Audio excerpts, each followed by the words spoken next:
donating, which is a simple finger prick test currently, and they must pass their HB test at session to be eligible to donate. Obviously, again, this all comes back to our donor safety. If a donor's iron level is too low prior to donating blood, obviously, if we were then to take 470 mils of blood away from them, we could put them in danger of having a severely low iron, making them quite severely anemic and obviously requiring their product back at some point. So I touched on when I started our consent process. Every time a donor comes to session, we ask them to read the consent process, that whether they're a new donor or whether they're a regular donor, it could be someone who's given 100 times or more. We would still always ask the donor to read the consent process when they come to session. And this is because we go through, as you can see here, we have our donor consent booklet, which gives reasons that donors may or may not be able to donate. It goes through issues that the donor may face post-donation, so adverse reactions of donation. And we even go down into the fairly common and rare side effects of blood donation. As with any process, there can be side effects. So just to touch on the first page of our consent leaflet, we tell the donors of reasons they may not be able to donate. And obviously some of the big issues there are if you've ever been HIV positive, you've ever had hepatitis B or C, if you've ever been treated for syphilis, or if you've ever been injected with drugs, even if that's bodybuilding drugs, things like that. So before the donation process, we want the donors to have as much information as they possibly can to make an informed decision as to whether they wish to continue with their donation. Hence the reason we give a brief overview of some of the side effects. Obviously, we can't include all of the side effects, but we do give them the most common ones, which can be feeling faint or dizzy. That's probably our most common adverse event following donation. Some donors can experience arm pain or bruising following their donation. Unfortunately, when you are inserting a needle into a donor, sometimes with the other vessels that are around the veins, we can have some issues with arm pain or bruising. So it's important for the donors to understand. Again, complications with our needle insertion do occur occasionally. Obviously, you will know from if you're a student or if you're a qualified nurse, there is a complicated network of veins and nerves and tendons under the skin where we do insert the needle, and there is also an artery. One of our rarer complications can be arterial puncture. As I mentioned, we do a HB check on all of our donors to ensure that they are not iron deficient before they start the process. Very rarely we do have donors who have allergic reactions, and that can be to our cleansing wand prior to insertion or even just to our plasters that we use after. And more sort of extreme complications can include deep vein thrombosis, etc. I'd like to just comment that they are very, very rare. There is also some information in our donor consent booklet which goes through some of the ways we actually utilise donors' donations for patients. So obviously the main goal is to save and improve lives. That is our motto. So the main goal is for all of our whole blood to be used for either the whole blood unit or derived down into its other parts. We do have occasions when donations don't go quite right, where we may use the blood for research purposes. We do have a department called non-clinical issue. And interestingly, non-clinical issue can sometimes send our blood out for research purposes. I know that they work with the police sometimes, sending out units of blood for sniffer dogs, etc. So the reason we ask the donors to read the consent process to its full every single time, obviously things change, but we want them to know that as well as obviously saving and improving lives, their blood can sometimes be used for other things. And hence the reason we're asking them to give their consent. So the little snippet I've put at the bottom there is our donor consent, which is on every single donor safety check that we send out or provide to our donors.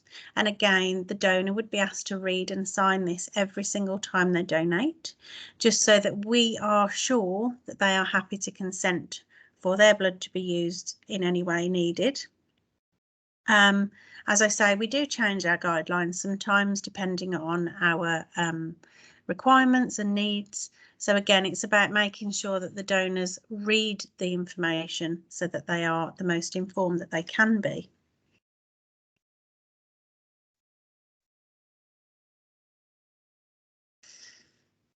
Just wondering if I've no, I thought I'd missed a slide there. So going on to our donation process. So it's made up of 5 main parts, and I'll just go through them individually. So we have welcoming, screening, the donation itself, taking down of the donation, and the reconciliation of the donation. And in there as well, most importantly, we have our donor recovery. So as I say, when a donor arrives at session, they'll be greeted by one of our lovely donor carers, who at the moment will triage the donor due to the current COVID guidelines. Hopefully one day we will be able to get back to a normality where we don't need to triage all of our donors. And at welcoming, this is the area where they are given the donor consent booklet, which I've just gone through. And they get an opportunity to have a little drink before their session. So we give them 500 ml of fluid, which has been proven once a donor takes on the 500 ml of fluid, it just prepares their body and their stomach for the loss of approximately 470 ml. So the idea is that if they have the 500 ml prior to donating, ideally they should be at less risk of any adverse events following. Once a donor has read their donor consent booklet, we would take them through to screening. And I'm just going to, hopefully if the links work, show you our donor safety checks that we use. Bear with me if I've done this right. Oh, maybe not. Oh, there we go. Don't want to see that part. It's not working. There we go. Right, so we have 2 types of donor safety check. So we have a donor safety check for our new and returning donors, and we also have the equivalent for our regular donors. I will just go through some of the aspects of this, and I will just briefly touch on the regular form just so that you can see the differences.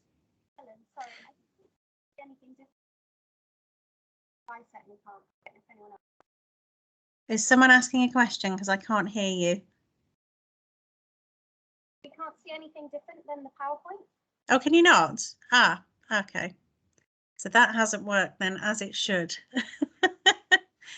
What I may have to do then is share the donation safety checks with you all post the call, just so that you can have a look at them. I will just talk briefly through them.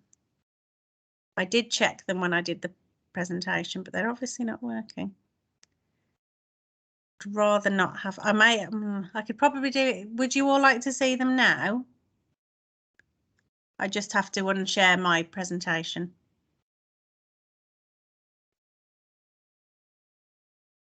What I'll do, I'll talk through them and then I can share them at the end for anybody that wishes to see them.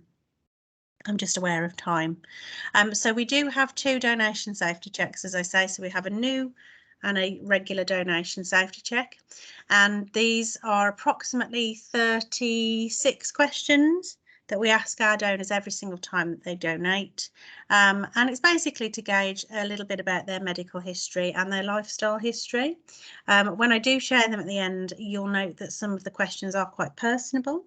We do ask them about their sex life, have they had any previous treatment, etc. But the reason we ask them this is because we need to know if they've had any previous medical conditions, you know, may they have been transfused at any point?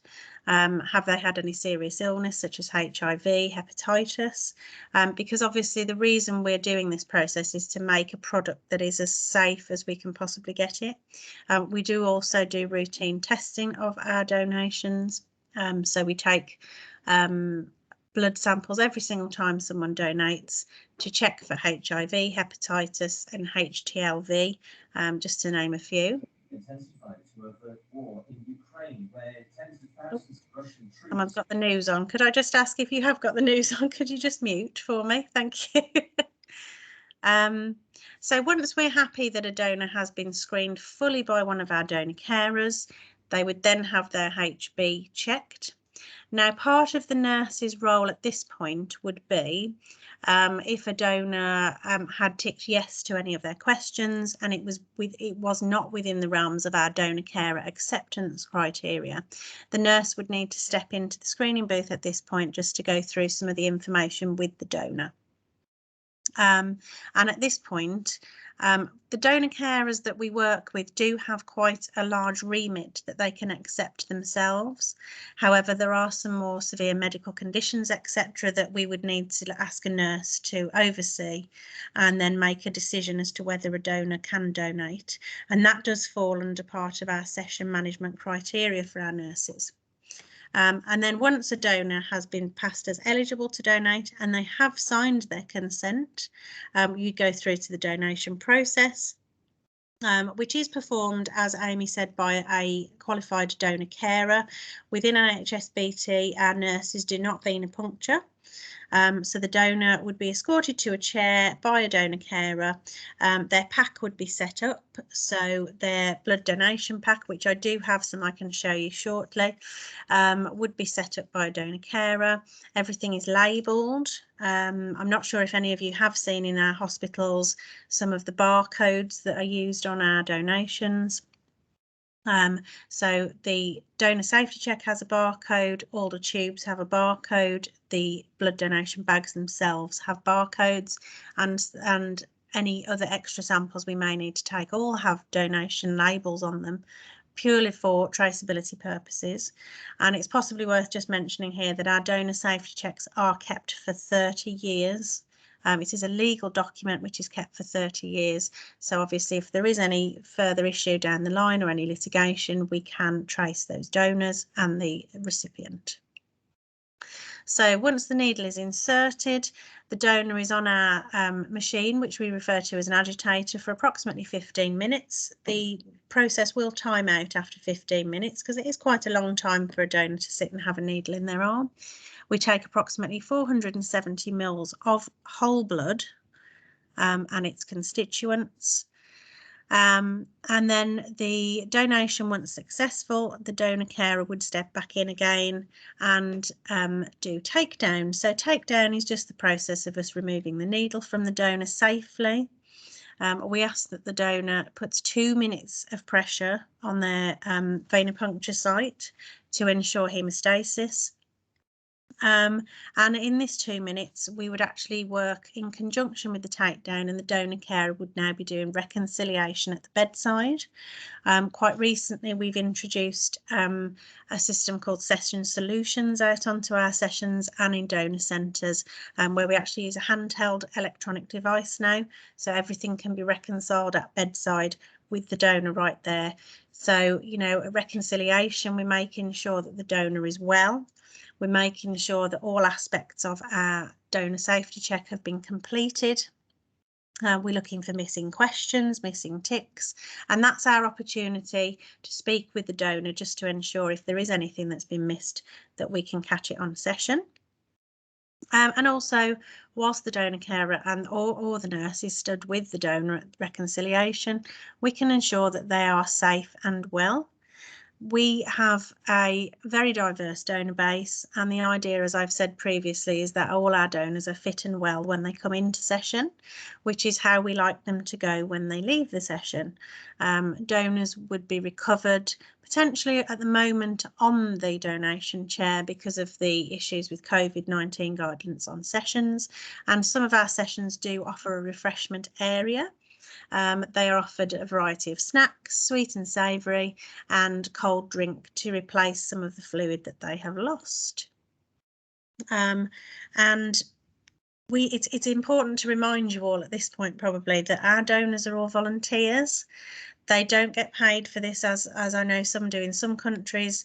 they come back because of the desire to save and improve lives, and they come back because of the experience that they receive on each donation session. So a part of our role, I guess, is customer services, which I'll touch on later. So importantly, what you're all probably wanting to know is the nurse's role within blood donation. So we have to have at least one registered nurse present at any donation session.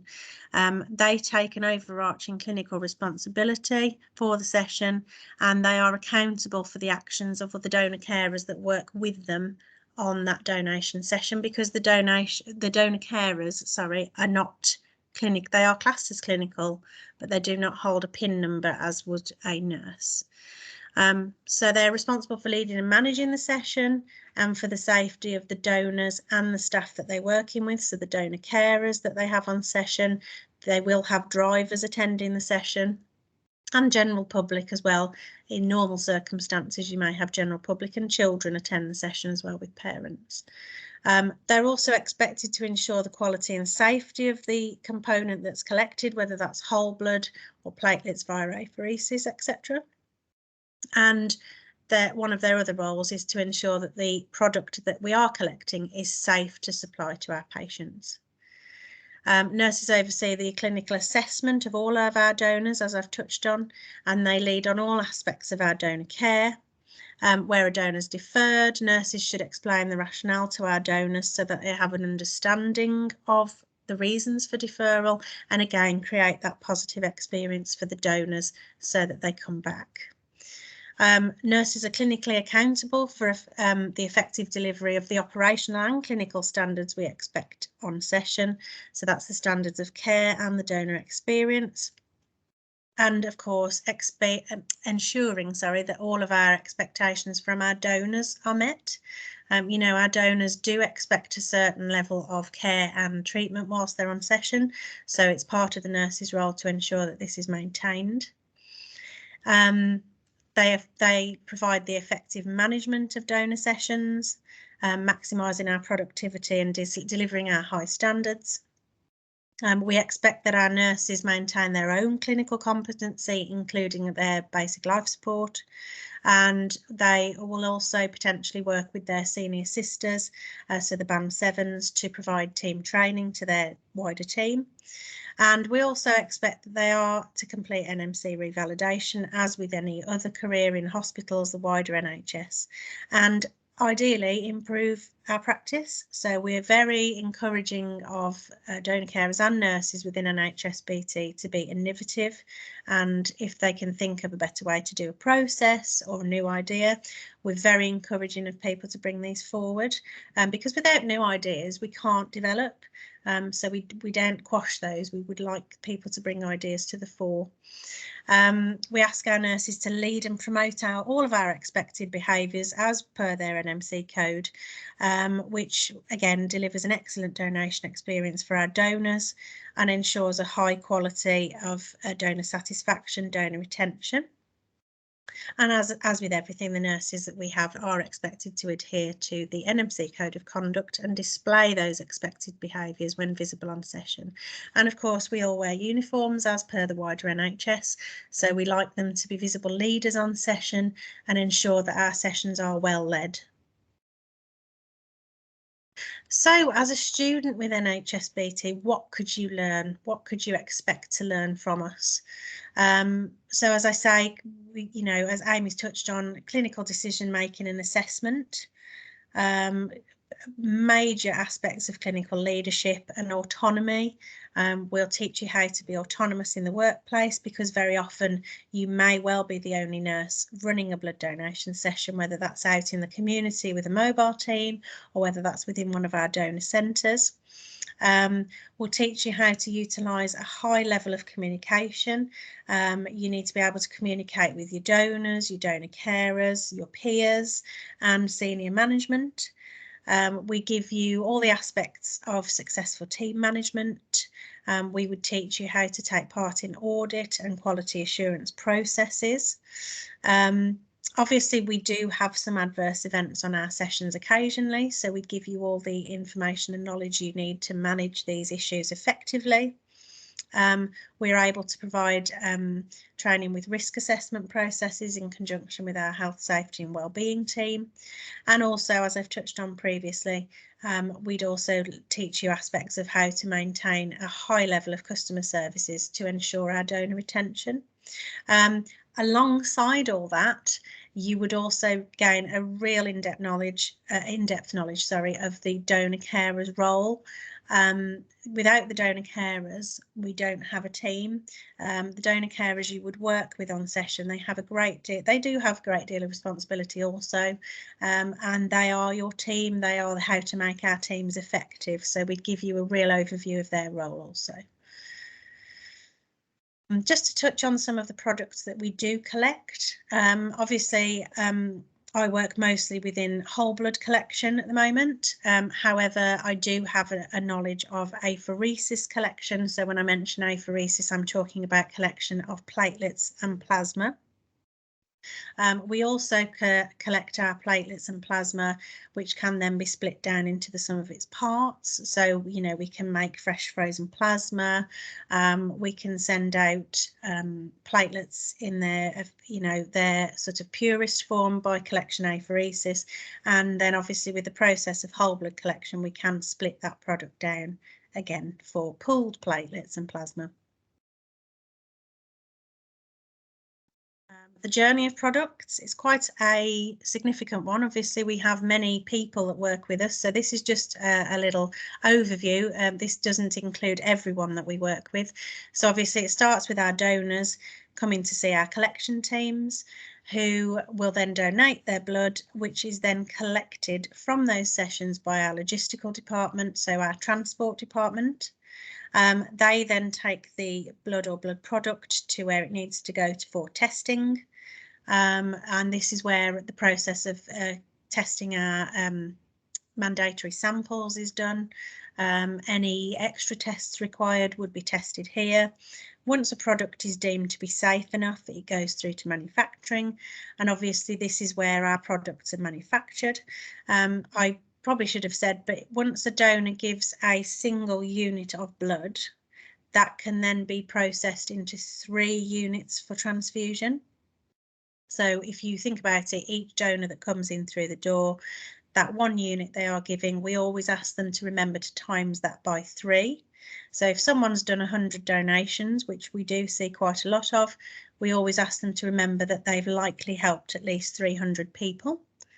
Our manufacturing department will work with hospital services to ensure that the blood goes to the correct places where it's needed. And obviously the end is that our blood goes to the patients that require it for saving and improving lives. There's just a couple of real stories I wanted to share with you just before I finish. So we have a lady here called Rosanna. She is, well, at the time of writing, was 30 years old, and over a period of 2 years, she needed 250 people to help her stay alive. She has a condition called thalassemia, which is a rare blood disorder that affects the production of her haemoglobin. So she's needed transfusions throughout her life to manage her symptoms, but during the most severe spell of her condition, she had to have at least 248 units of blood cells. So that's quite a lot of blood cells. So if you try and think of the people behind that, unfortunately, some days she couldn't walk or feed herself. But thankfully, thanks to the generosity of our blood donors, she is on the road to recovery from her last severe spell. Yeah, I'm not going to read through what she said, but she, you know, she's obviously very grateful to our blood donors. But most importantly, it's important to recognise that we do need to recruit more donors from black and ethnic minority areas to get them on the register to help people such as Roanna. And just a personal story, those are my children there. My eldest is Zach in the orange coat and my youngest is Charlie. And I was personally in need of some blood when I had my eldest son, having lost 1.5 litres of blood post my son's birth. So I decided after that to do a little bit more research into NHS blood and transplant, because once you've had a transfusion, you're unable to donate. At the moment, you're unable to donate yourself. So my way of giving back in 2013, when I discovered NHSBT, was to come and work here so I can help and give back to others that helped me. Okay, so that's the end of my presentation. Thanks, Helen. Sorry. No, that's great. Thank you so much. Did you want to put anything else in? I just wondered if anybody wanted me to show the DSCs, but if not, I can circulate them after. That's not a problem. Would anybody like to see? Just put in the chat if you'd like to see. I just want to ask a couple of questions. There has been a couple of questions that have come through, Helen. But if I was a nurse coming in from the outside, you know, I was looking at a session sister post, for example. What kind of skills, particularly and qualities, do you think that I would need from my previous roles to bring into a role like that? So we're talking someone that's already qualified. Yes.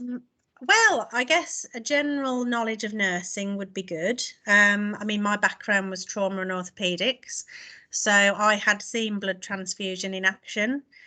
But until I had blood, I don't think I had actually realised where it came from. It was always in a fridge. So sort of a general knowledge of nursing.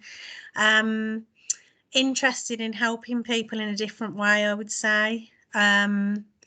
Someone who is driven, happy to work on their own, because sometimes we do have sessions where you are the lone nurse.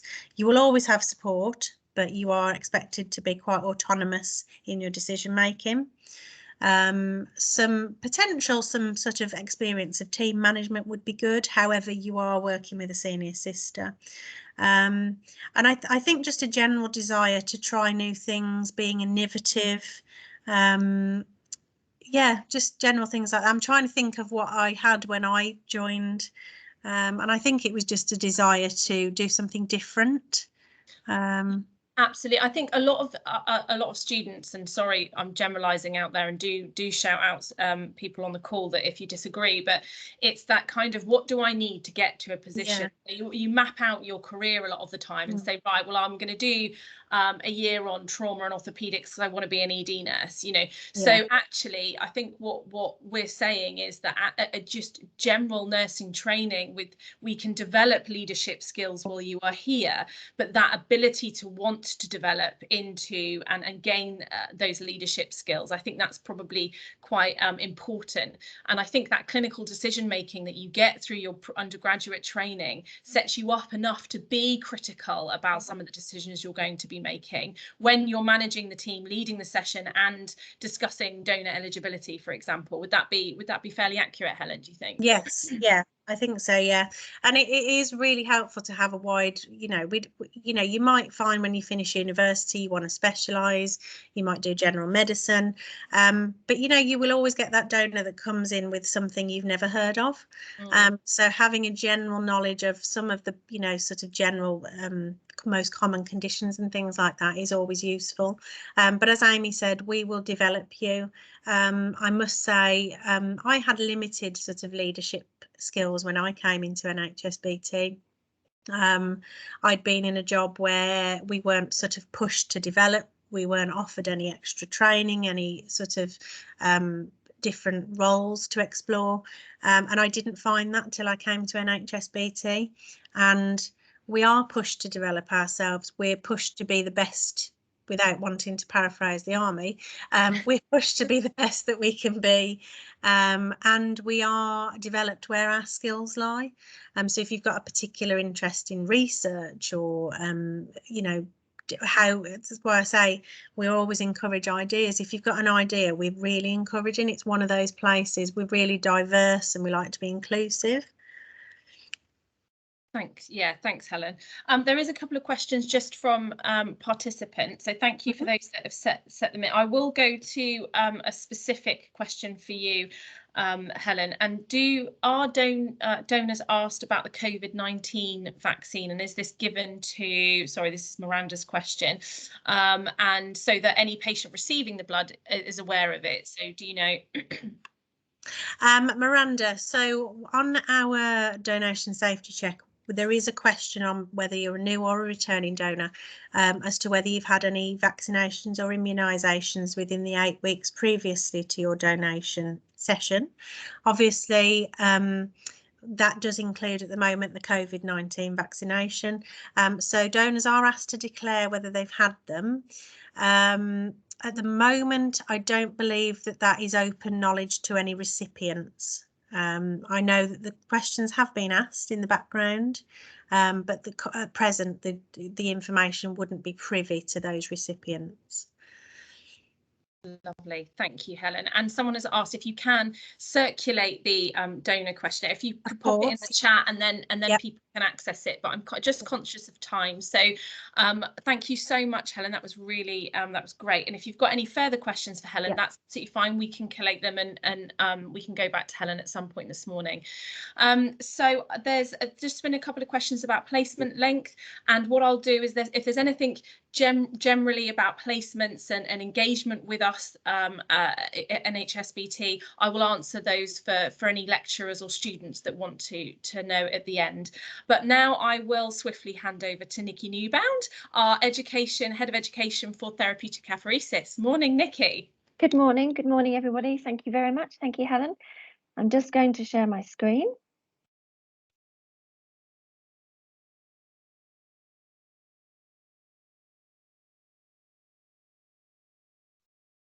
Can you all see that?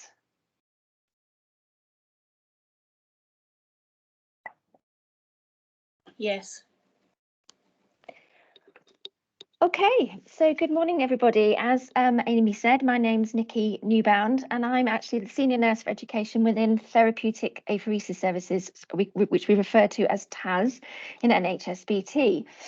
And I have a background in both critical care and oncology nursing and a long career within the NHS. But just to talk a little bit about my time in NHSBT, I've been with NHSBT since 2011, and I started my career as a specialist nurse for organ donation, which I know that we're going to hear from Beth about in a minute. And have had amazing opportunities to develop and move within the organisation, and actually now have moved across to a different directorate within clinical services and now work within therapeutic apheresis. So actually, just to sort of say, there are some amazing opportunities to be able to move within the organisation as well. So what I'd like to share with you today is a little bit about what apheresis is, because I'm sure some of you might not have actually even heard of the term therapeutic apheresis services, what sort of procedures and processes we undertake, what the role is within our services, and what experience qualifications you might need to come and join us, what training opportunities we have, and career opportunities. So just a little bit of background to TAS. We originated in blood donation and developed out of an interest in cell collections, really, from a nursing and medical perspective, and became an independent function in 2008-9, and we are a patient-facing service. We provide approximately 9,000, probably in excess of 9,000 procedures a year in England and into the edge of Wales, into Cardiff. And we sit, as I've said, as part of NHSBT's Clinical Services Directorate. Just to give you an idea of how we sit across the country, we are, as NHSBT is a national organisation, but within TAS, we're actually a national team, a national group, and we have 8 TAS units, and you can see in the map on the right, just showing you where our units are based. But we offer off-site procedures as well. So our table on the left will just give you an idea of the amount of procedures that we take both on-site and off-site, and how different that model can look across the country. So somewhere like Sheffield, there might be just 8% of procedures that are undertaken off-site, and somewhere like London, we might have something like nearly 70% of our workload is undertaken off-site. So that's going out to other NHS trusts to be able to provide an apheresis procedure for a patient. Excuse me. So how does our service work? Well, patients, and we look after both adults and children, are referred to TAS by clinicians from a diverse range of clinical specialties, and we provide both treatments, both apheresis treatments and cell collection procedures for both patients and cell product donors. Just wanted to give you an idea of how much TAS procedures or apheresis procedures have grown in the last 10 years. You can see quite clearly from this graph, we've almost doubled our workload. And I think hopefully here today, all of you will have had some exposure or experience of seeing a patient having to undertake an apheresis procedure.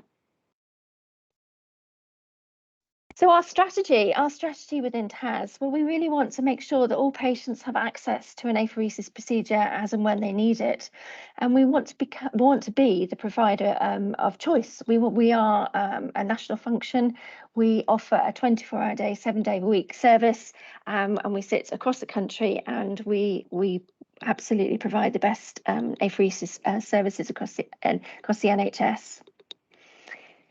So just a little bit about apheresis, for those of you that aren't familiar. What is apheresis? So it's from the Greek term taking away, and it's about separating. And it's a procedure where any blood is withdrawn from the donor, and a portion is separated, and a portion is separated and retained, and the remainder retransfused to the patient.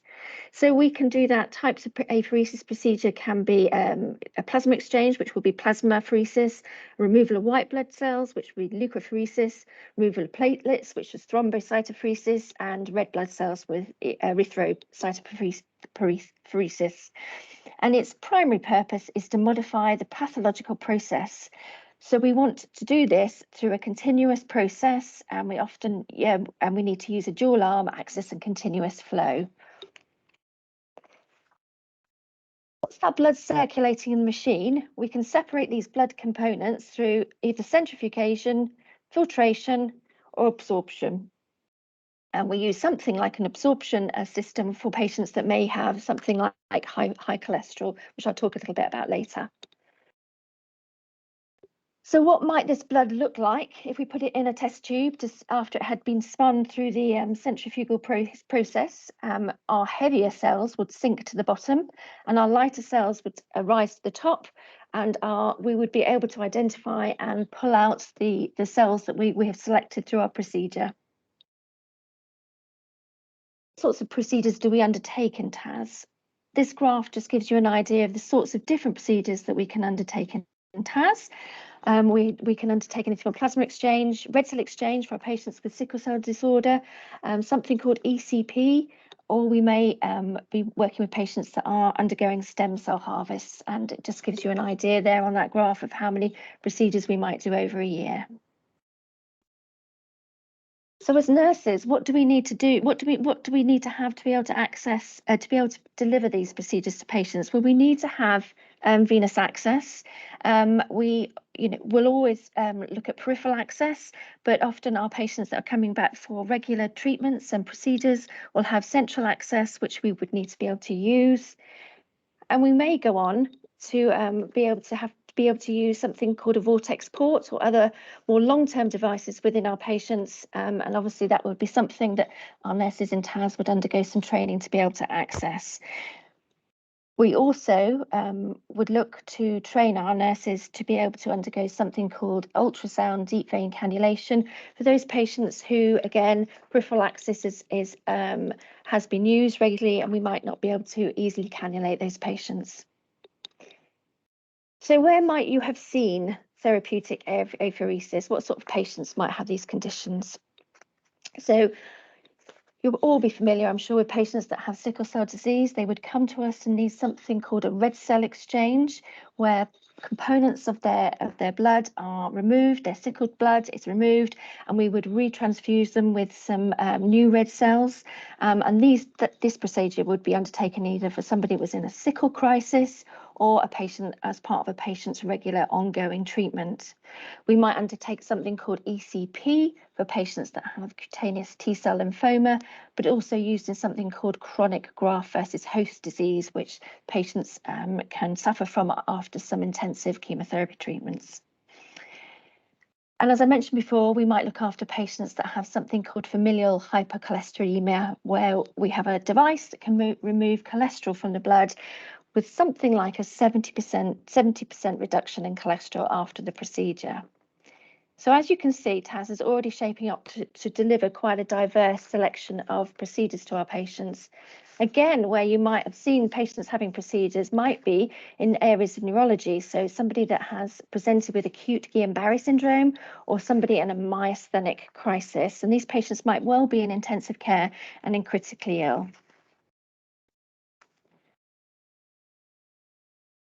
In renal patients, we might see patients that have undergone something, a renal transplant retention, or present with something called ANCA positive vasculitis, which will cause an interruption in the clotting cascade and really present as very, very unwell patients and need rapid treatment with an apheresis procedure.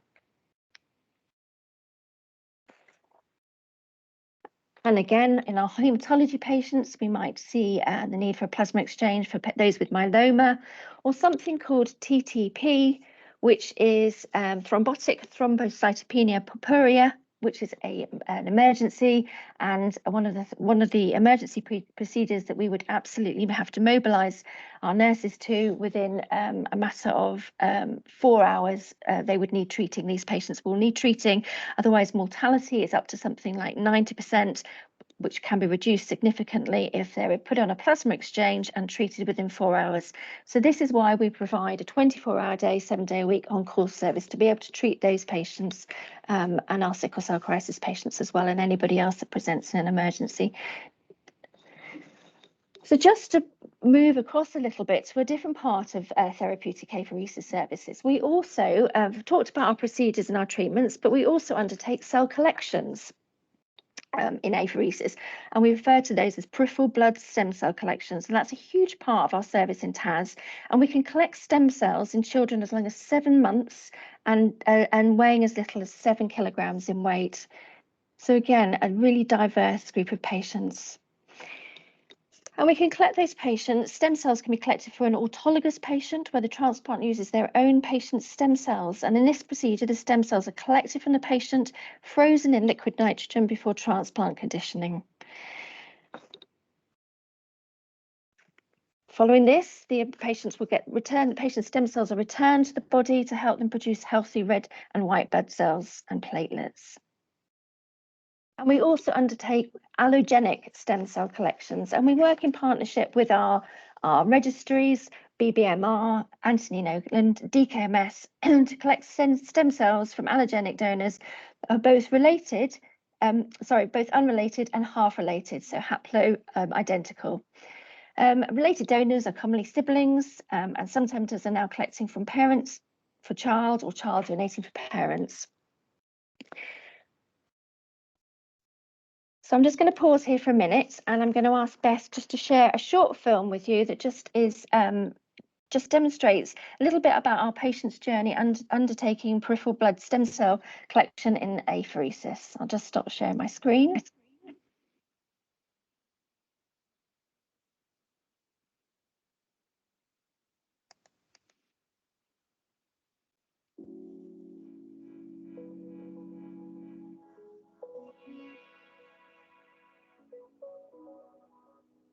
My name's Emma.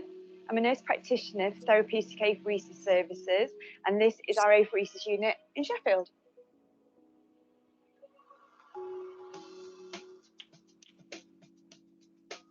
This short video is intended to give you an overview of the peripheral blood stem cell harvesting procedure.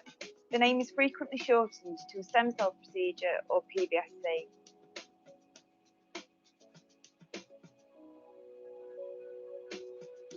As well as watching this video, the nurse carrying out the procedure will be able to answer any questions you have.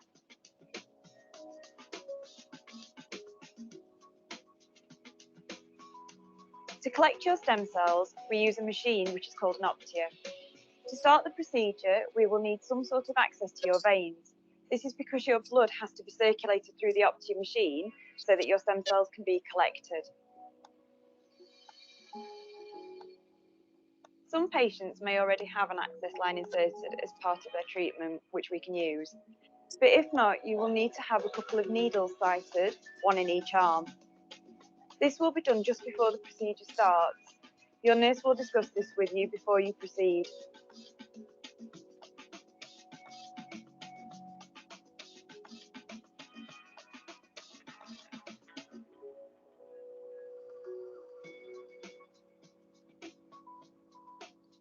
Once venous access has been obtained, you will be connected to the Opti machine by a sterile tubing set and your procedure will start.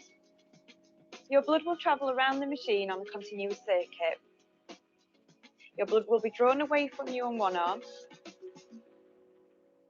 and returned to you on the other at the same time. Although this may sound worrying, there is only a small amount of your blood passing through the machine at any one time, about the same as a mug of tea. Once in the machine, your blood will be spun very fast in order to separate it into its different parts, and the stem cells will then be diverted into the collection bag, which is hanging on the far right of the machine. The bag you can see hanging next to this will be used to collect a small amount of your plasma, which is the liquid part of the blood. This will eventually be added to the stem cells to protect them, ready for transplant. In addition to the collection bags, you can also see 2 more bags containing fluid. The bag on the far left is an anticoagulant, which is called citrate. It is used to prevent your blood from clotting while it passes through the machine. The bag next to this is a saline solution, which is a sterile, salty water. This is used initially to fill the tubing in the machine before you're connected to it. Then, at the end of the procedure, the saline solution is used to rinse the blood remaining in the machine back to you. The time you spend on the machine is usually between 3.5 to 5 hours. Now that the procedure has been described to you, your nurse will ask you to complete your consent. You will have the opportunity to ask any questions and you will be offered a copy of the consent form to keep.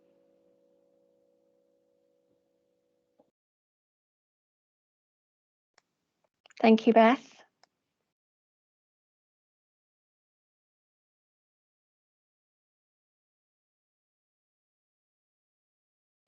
Sorry, so just to continue, let's get my slides back up.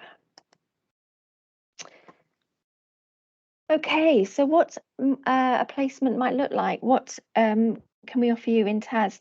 I think, as Helen alluded to, really, a lot of our skills are around leadership, critical thinking skills, learning to autonomously work.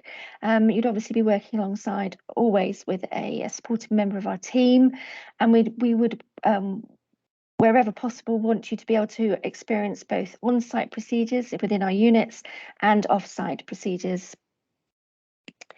What do we provide if you're thinking about a career in TAS? Well, we offer a really comprehensive clinical training period. We have about 5 months, which includes a modular-based training program where we look at not just the actual clinical tasks of using apheresis machines and looking after the patients, but actually thinking about the broader aspects of the patient.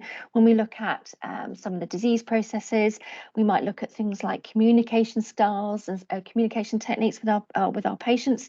We will look at on-call work and we'll look at pediatric work. We have a very comprehensive, as I say, modular program now that runs over 3 modules. We match this with some competency frameworks to really help new colleagues be able to achieve all their learning outcomes and become a sort of successful, independent member of the TAS team. We offer annual continuous professional development days, as well as many other sort of opportunities in between. We have networks like the Red Cell Exchange networks. We have all sorts of different forums that people can join and represent TAS within. And we have groups where we're looking at clinical guidelines and quality documents. So that's very much about us working throughout TAS to look at building up all sorts of the clinical knowledge that we have, being as it's such a specialised area, to make sure that we can share that with our new starters, our new colleagues, and across the wider NHS. And we actually we're looking. We have a couple of colleagues who have joined the ACP apprenticeship route, and again, we're looking at where we can really develop and use those skills within TAS to provide great patient care. So I think in terms of careers within TAS, within therapeutic apheresis, we've got quite a few opportunities. Again, if you were ever thinking of joining us, apart from the broader NHSBT, and I know I've spoken about my own personal journey with moving from one directorate to another within NHSBT, but actually within TAS we have some great roles. We have the specialist nurse roles that work with patients, and that is a band 6 role at the moment. So we have those roles. We have our band 7 roles, which is around the leadership of a unit. And then we have more senior nursing roles where you might have a senior nurse covering a sort of matron type role across regions within TAS, or something like my role, which is leading on education, or my colleague who would be leading on quality and governance. We have nurses that are actually sitting in service development roles, which is a very, very interesting role, and that's to do with our partnership working with across the NHS. And we have a new role that's just developed around lead nurse for donor registries. So we are a growing service, and we absolutely know that there are going to be more opportunities and more roles that we'd like to look at in the future. We're looking at the moment at considering about a research post. So I guess what I'd say is, you know, keep an eye on what we're doing within TAS, and yeah, I think lots of exciting opportunities in the future. Thanks, Nikki. That was really good. I was just probably going to pose the same question to you that I did to Helen, really. So for students coming in, or those that are kind of looking at their pathway, what qualities, skills and experience might you suggest might form that pathway into becoming a specialist nurse in therapeutic apheresis?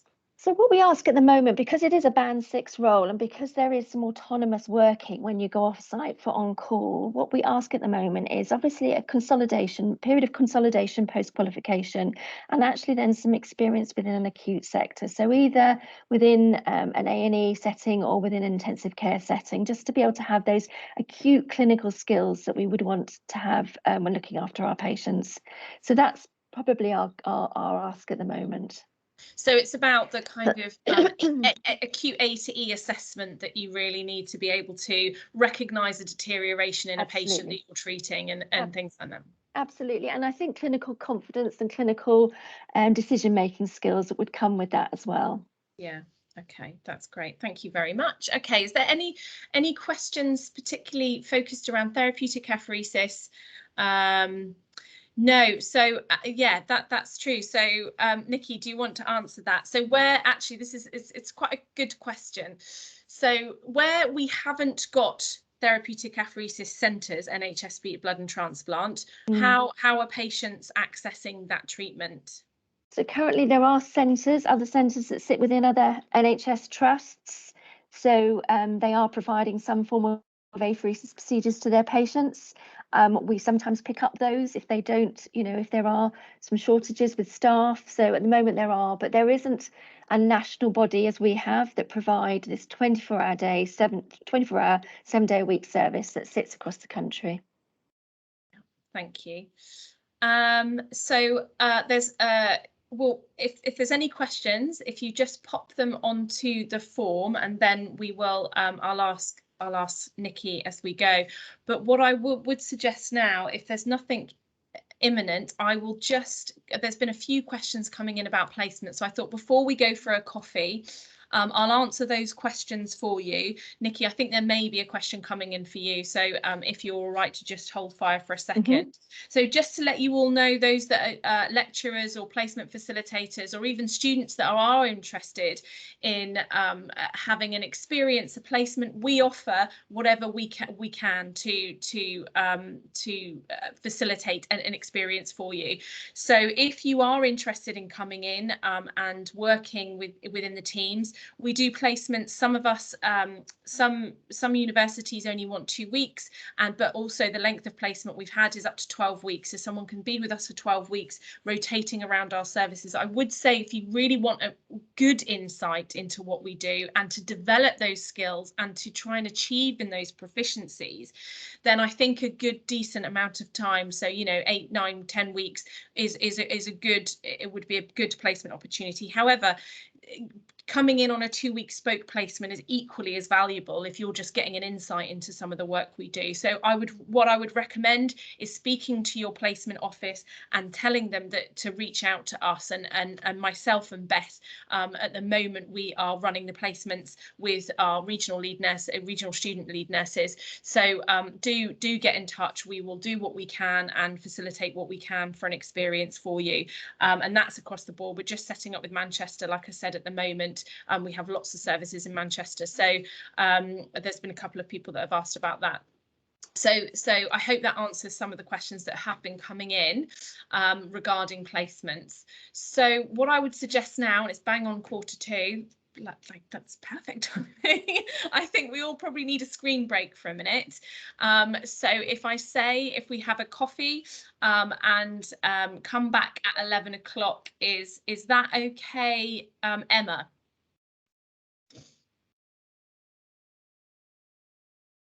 We do have a centre in Leeds. Yeah, is that right, Emma? Yeah, that's absolutely fine. So we'll see you back in 15 minutes. Thank you. Okay, Brilliant. see you all soon. Thank you. Bye. We'll send Amy's email out. I'll make sure that Amy's email gets sent out once you actually, Lisa Hazelgreaves has got your emails, so I'll do that.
What I was going to say was, Amy, on the feedback form that I'll put the link in the chat at the end, then if they've got any questions in regards to contacting you with placements, then if they put their emails on, that'll be a lot easier. Yeah, that sounds great. Thanks, Emma. Welcome back, everybody. We'll give it a minute for everybody to come back, and then we'll be looking at the role of the organ donation nurse and the recipient coordinator. Welcome to Patricia and Xenia, and who are working at the Royal Free Hospital today. There's our recipient coordinators. So I'll just give it another couple of minutes for people to come back before we let Beth start on her presentation.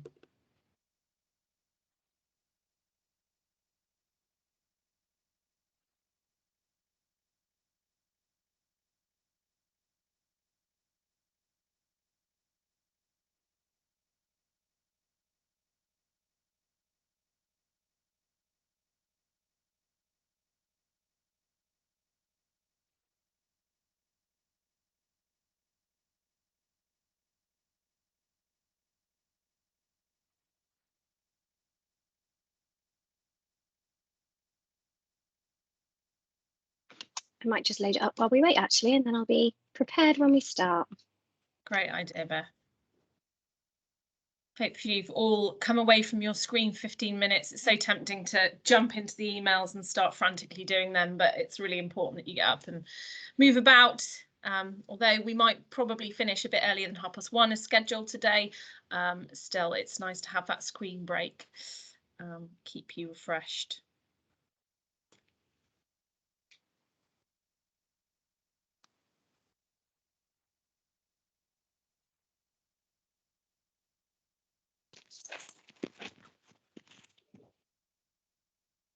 Okay, so it's 11 o'clock. So Beth, I will let you be able to hear me now. You can hear me, it's good. I'll let you start, Beth.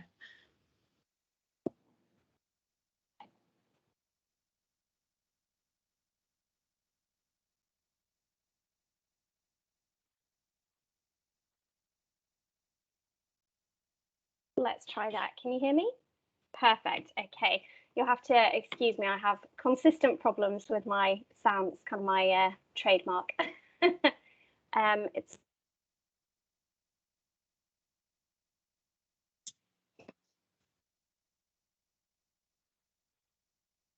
not going to let me share my sound for my videos, which is frustrating. Bear with me just a second.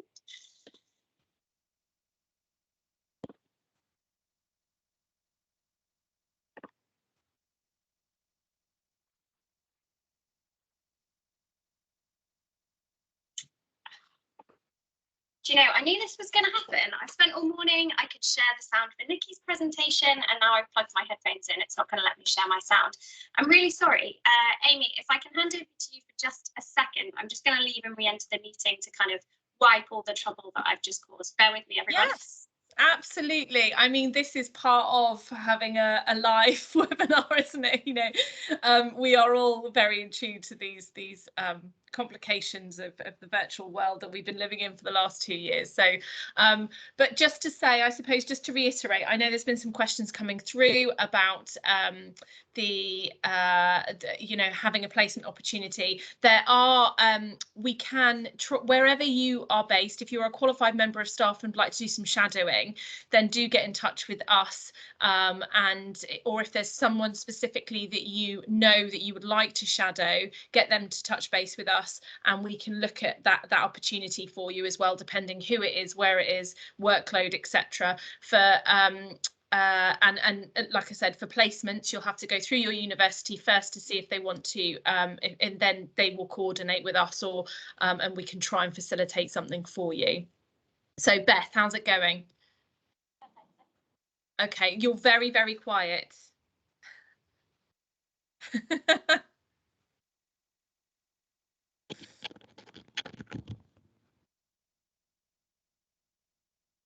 Okay, let's see. Yeah.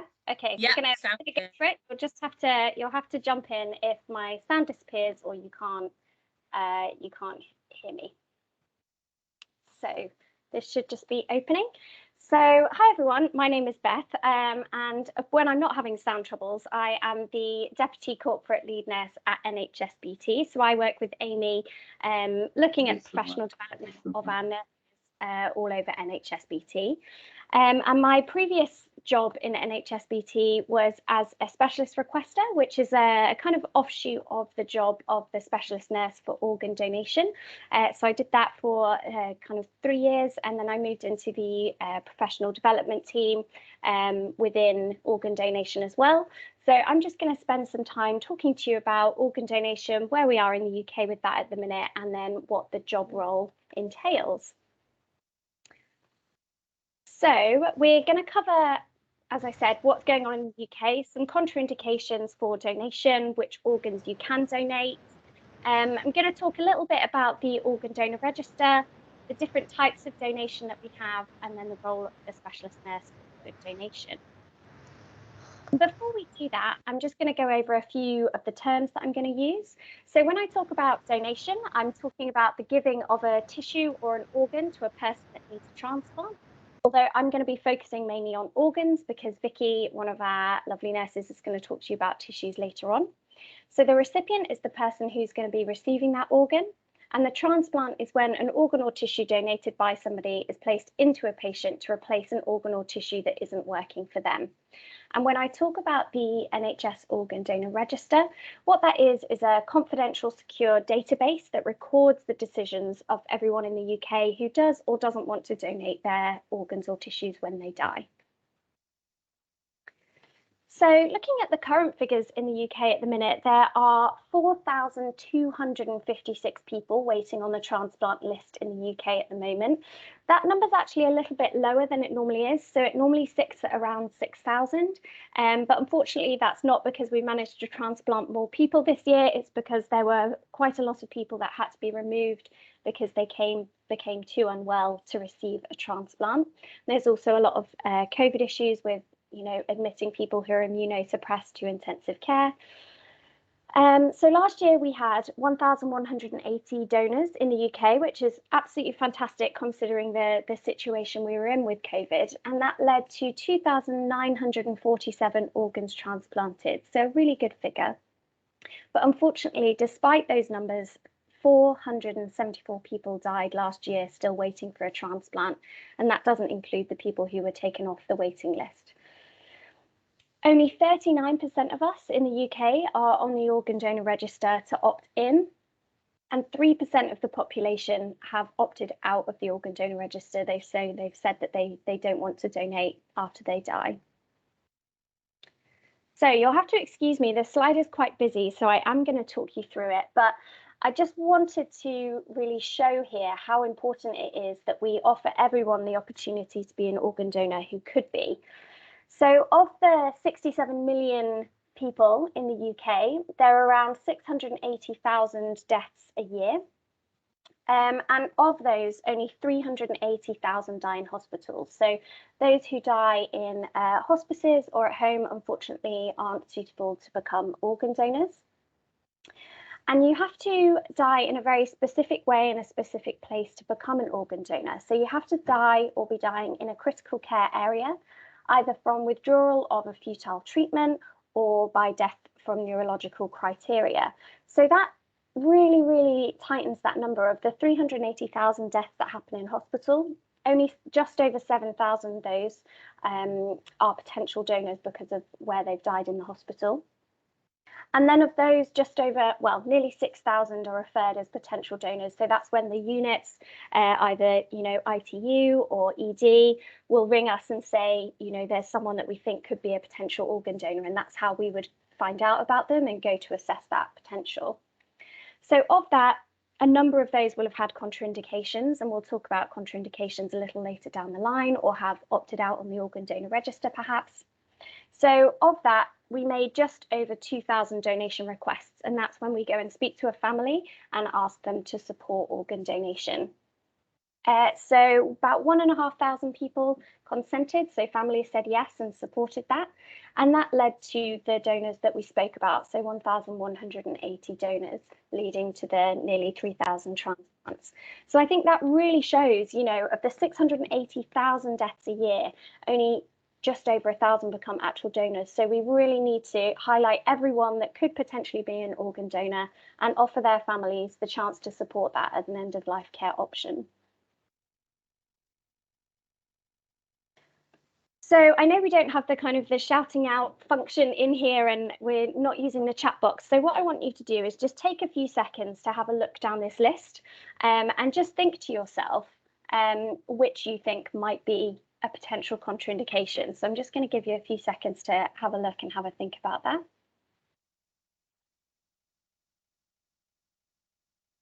And I'm sure there are a few that you kind of rushed to and you thought, yep, that's definitely a contraindication. You couldn't donate if you had that. I know certainly when I started the job, a number of these I would have thought that straight away. I probably would have thought cancer, HIV, you wouldn't be able to be a donor.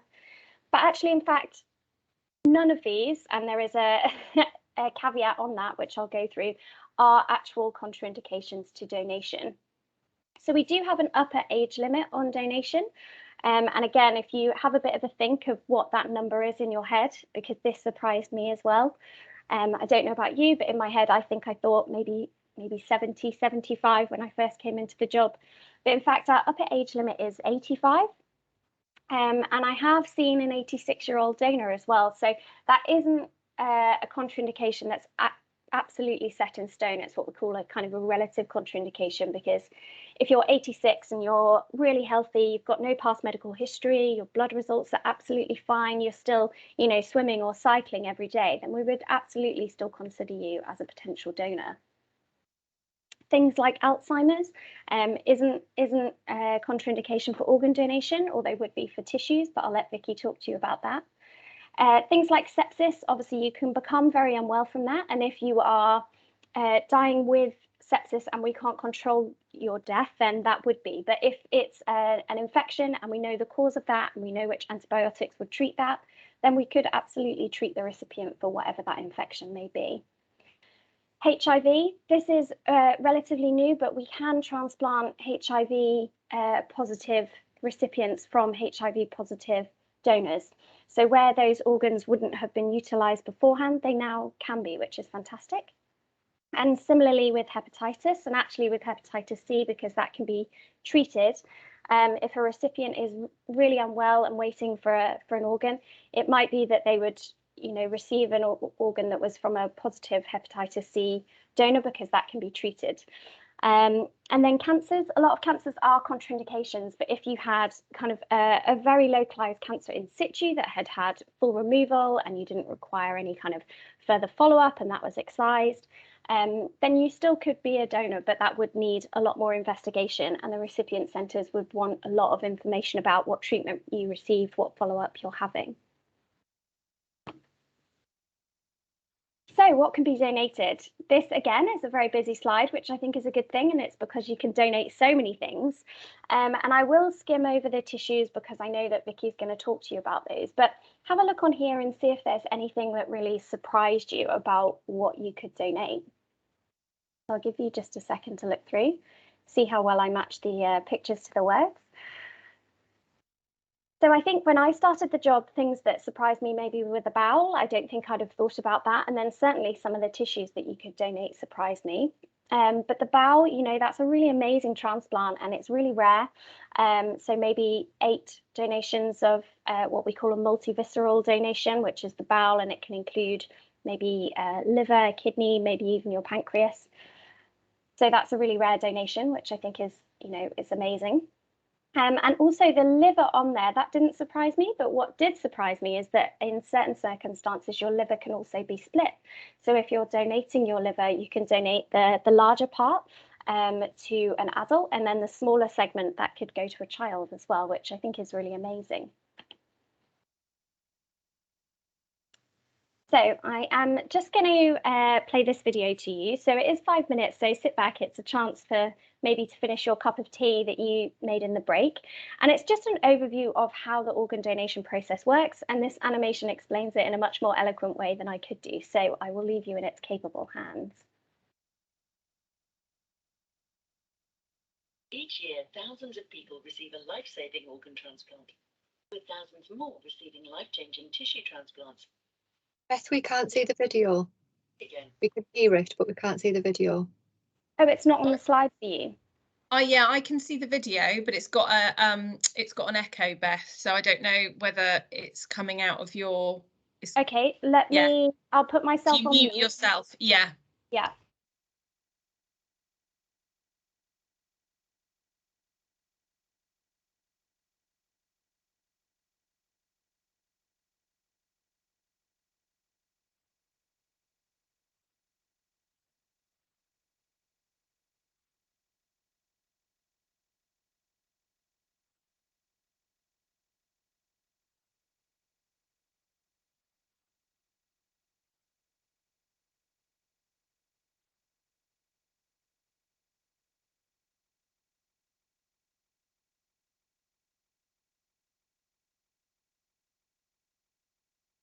Okay, I'm getting a lot of messages that isn't working. So bear with me just a second and I will try and open the video in YouTube for you.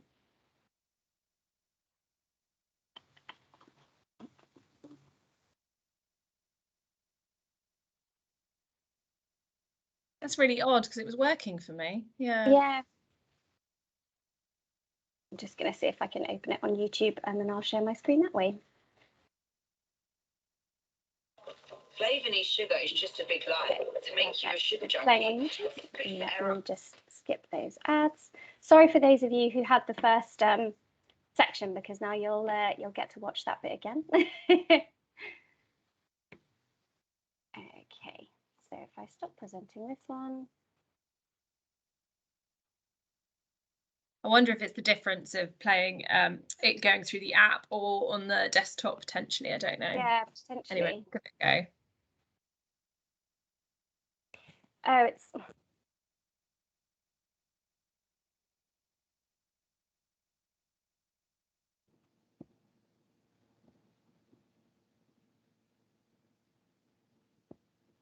Each year, thousands of people receive a life-saving organ transplant, with thousands more receiving life-changing tissue transplants, such as a cornea to help them see again, or a bone transplant to help restore mobility.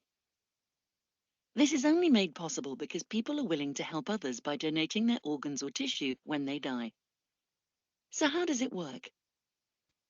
Many conditions and illnesses can lead to an organ failing, and if you suffer from one of these, you may require a donated organ to replace your failing one. If this is the case, you will be assessed to see if an organ transplant is the best treatment option for you, and if you meet the criteria, you will be added to the UK's transplant waiting list. This list contains the details of everyone in the UK who has been assessed for and meets the criteria for a transplant. This national system allows donated organs to be matched to the best possible recipient and offered to their doctor. For patients and their families, the wait on the transplant list can be long and unpredictable. It can take a long time for a suitable organ to become available, and while waiting for that life-changing phone call, patients can become too sick to receive a transplant, or worse, die without getting the organ they need. Right now, around 6,000 seriously ill people are waiting for a life-saving transplant, and many will die before a suitable organ becomes available. You can give hope to patients who are waiting by registering as an organ donor. Most donated organs for transplant come from donors who have died. But some organs come from living donors who give a kidney or part of their liver. To donate organs after death, a person needs to die in hospital in specific circumstances.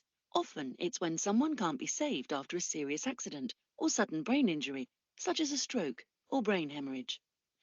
Doctors always do everything they can to save a patient, and organ donation is only ever considered if all efforts to save the patient's life are unsuccessful. The decision to donate organs will only be made after the patient's family and doctor have discussed and agreed that recovery is no longer possible and to withdraw life-sustaining treatment. Or if the patient has been declared dead through brainstem death tests and is still on a ventilator. A specialist nurse will check if the patient was a registered organ donor. If they were, the nurse will sensitively discuss this with the family, who will be asked to support this decision. If the patient had not made their wishes known, they will be asked to make a decision on their relative's behalf. A time of tragedy and loss for one family can be a time of hope for another, and the knowledge that their loved one could help change lives can help the patient's family come to terms with their loss. Once the patient's family have confirmed that organ donation can go ahead, a number of tests will be conducted, and some personal information will need to be gathered in order to confirm that it's safe to transplant the patient's donated organs into other people. All relevant information is made available to the appropriate transplant teams, who may have potential recipients for the available organs. Organs are matched and offered based on different factors, including waiting time, urgency, and clinical reasons such as tissue type, size, and blood group. This is to ensure that donated organs go to the most suitable recipients. Transplant teams can also decline organs offered for transplantation from donors if they don't feel they are suitable for their patient, based on the information they have available to them. In this situation, the organ would be offered to the next most appropriate patient. The patients receiving these organs are given another chance at life that they wouldn't have been given without the donor and their family. Organ donation surgery needs to happen quickly after a patient has died, in order to give the transplanted organs the best chance of success for the recipient. However, the matching of the organs to the right patient or patients can take time. Organ donors are treated with the same respect, dignity, and care as any other patient. And with surgery happening shortly after death, funeral arrangements will not have to be delayed, and families wishing to have an open casket funeral are still able to. Once the donated organs have been removed, they are transported to hospitals around the UK, ready to be transplanted into the selected recipients. These patients are given another chance at life that they wouldn't have had without the generosity of the donor and their family. Around 3,700 organ transplants take place across the UK each year, thanks to people donating their organs after they've died. Many transplant recipients go on to lead a life that would not have been possible without a transplant.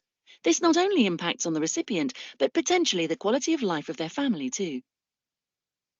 You can give hope to patients and their families by registering as an organ donor. Joining the NHS Organ Donor Register is the best way to ensure your decision is honoured when you die. Go to organdonation.nhs.uk and sign up now, and tell your family you want to give the gift of life.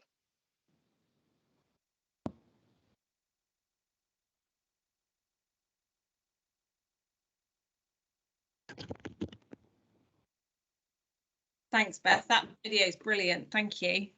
Great video, isn't it? Yeah, it is. Let me, sorry, this has made it really clunky for everyone watching, but let me just open my presentation again. Oh, and do you know, I bet it's going to be in a different place as well. It's not going to open where I closed it.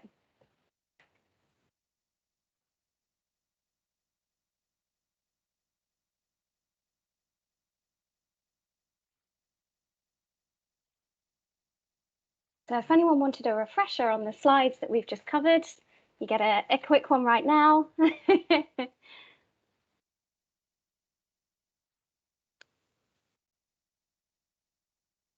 Here we go. Okay, so as we've very briefly covered there, you need to die or be cared for in a critical care environment to become an organ donor. And when we say critical care environment, we mean an ITU or an A&E, an ED really of a hospital.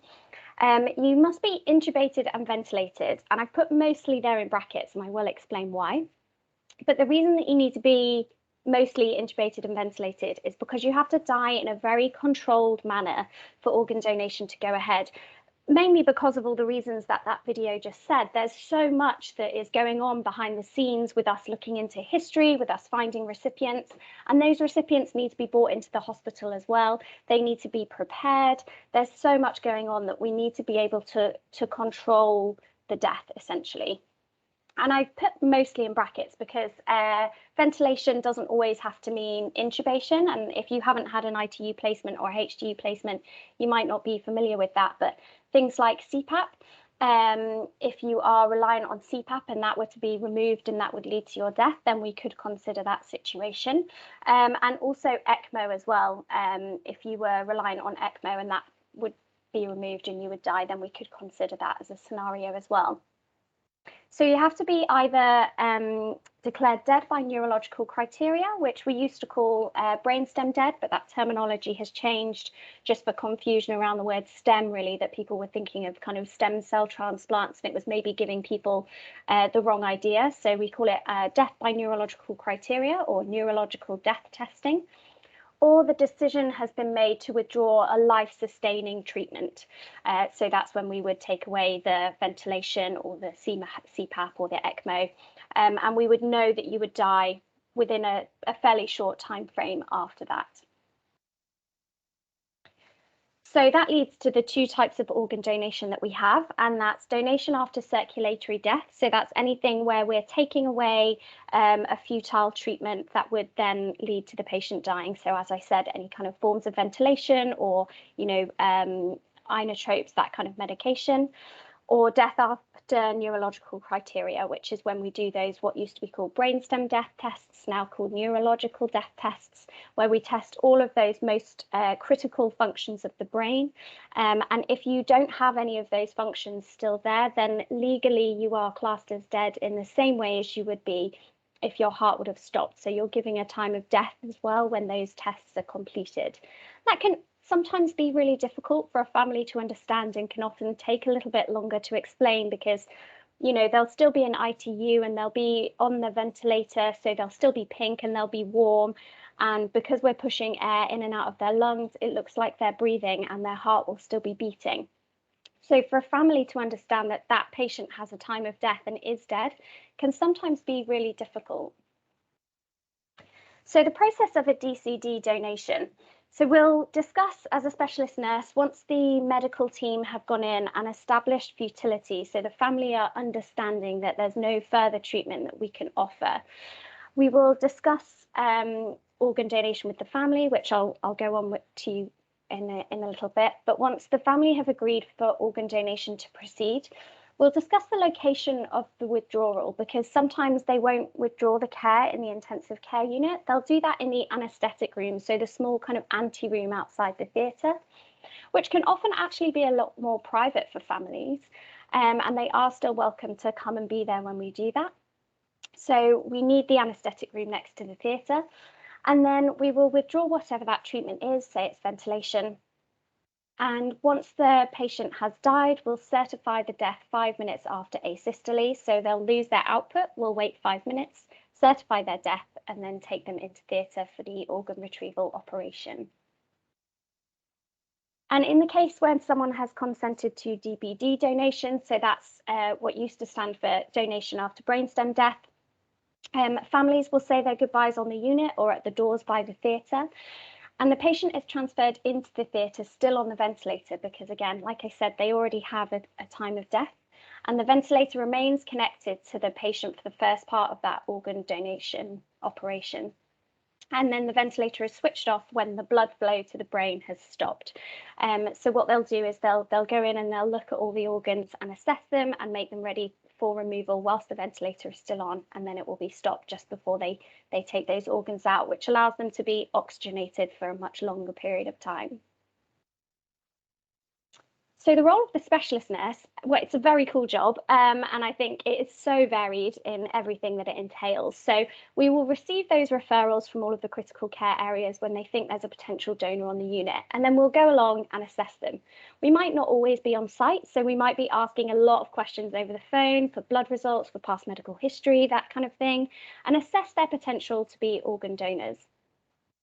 A massive part of our role is supporting the families, so we'll be involved in breaking bad news conversations, all the kind of pastoral care side of it as well.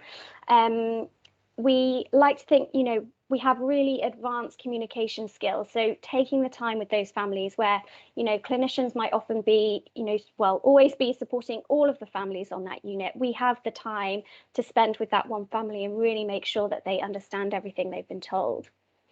Once they're accepting of the death, either through futility or through the neurological death tests, we'll assess all of their end-of-life care needs, so whether they need religious support, anything cultural, whether more family need to come in, do video calls, and then we'll approach for organ donation. And that approach will be slightly different depending whether they're on the organ donor register, whether they've opted out, or whether they haven't made a decision, which would mean they fall mostly under the deemed consent legislation.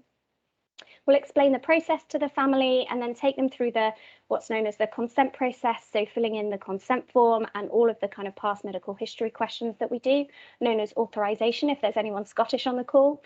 And then we go through a bit of a fact-finding mission. So we turn from nurses to detectives and we go through all of the past medical history. We ring the GP, we speak to the family, we leaf through so many notes you wouldn't believe, to find everything that we can to make sure that the donation is as safe as possible for that recipient. And then once we've got all that information together, we go through what we call offering, which is what you saw on the video, where they start looking and matching patients based on their blood group, their height, their weight, their tissue typing, to find the best possible match to make that transplant as successful as possible. And then coordination. We are coordinators as the SNODs, the Specialist Nurses for Organ Donation. It's an interesting acronym, but we will then be coordinating, you know, sometimes up to 8 different transplants, and those recipients might be all over the country. So you could have a liver going to Glasgow, and your kidney could be staying down in London. A heart might be going to Wales, you know, and you have to coordinate those recipient coordinators to make sure that the timing matches up. Once we've set a time for theatre, we'll go into the theatre, we'll stay there, we'll be the coordinator linking with all of those recipient coordinators who you'll hear from in a minute throughout that procedure, send all the organs off on their way, and then we stay with the donor and we do the end-of-life care. So we do the last offices, we wash the hair, we dress the wound, you know, we put on any particular clothes that a family might have wanted, and there's real care and dignity and, you know, the calm after everything that's been happening in theatre, just to really respect what that patient has done. And that's on one side of our role. That's the on-call role, that's the kind of the clinical side. And we do also support the units with anything that they need. We do all of the teaching around organ donation, and we carry out a nationwide audit on the deaths in critical care areas as well. So collaboration is key, and this is me really plugging the role of the SNOD really. So you can't see my cursor on the screen, I imagine, but if you look at the number on the right-hand side, so 28.3 with the pink box around it, that number is the percentage, the consent rate, for when people ask for donation without a SNOD present. So if they were to ask the family if they would consider organ donation and we're not in the room. And then this number here, the 72.2, is the consent rate when a SNOD is in the room. And I think that's just because, you know, we are experts in our role, we can answer all of those questions, and we can really spend the time with the family answering those questions, explaining the process and expelling any myths as well. So the organ donor register, there's 3 options. So you can opt in, and that's when you go in and you say, yes, I'd like to donate this organ, this tissue, and there's tick boxes. So you can choose exactly what it is that you do and don't want to donate. You can also opt out of the organ donor register, and that's when you say, when I die, I do not want to be an organ donor. Or you can not register. And the law has recently, well, the legislation has changed in the UK, and it's the same in Wales. It's happening now in Scotland and Northern Ireland in the future, where if you fit into a certain criteria, and it's, you know, very in depth for me to go into in this presentation, but absolutely Google it. It's really fascinating. If you meet a certain criteria and you haven't opted out, then you are deemed to not have an objection to donation. And we would discuss that with your family. And if you have no known decision for organ donation and you haven't opted in or out, then you would be deemed to not have any objection to donation. And that's how we would frame it with your families. There is a video on the change in the law, but I'm not going to, for the sake of time, load it on YouTube, but I will make it available to anyone who watches, who wants to watch it. But also, if you want to just go onto YouTube and type organ donation law in England, it's just a minute video of when the law changed and what that means. But hopefully I've covered that very briefly now for you. So the experience that you need to become a SNOD, ideally a background in ITU or ED, and that used to be an absolute, you had to be an ITU or ED nurse and you had to have your ITU or your ED course to become a SNOD.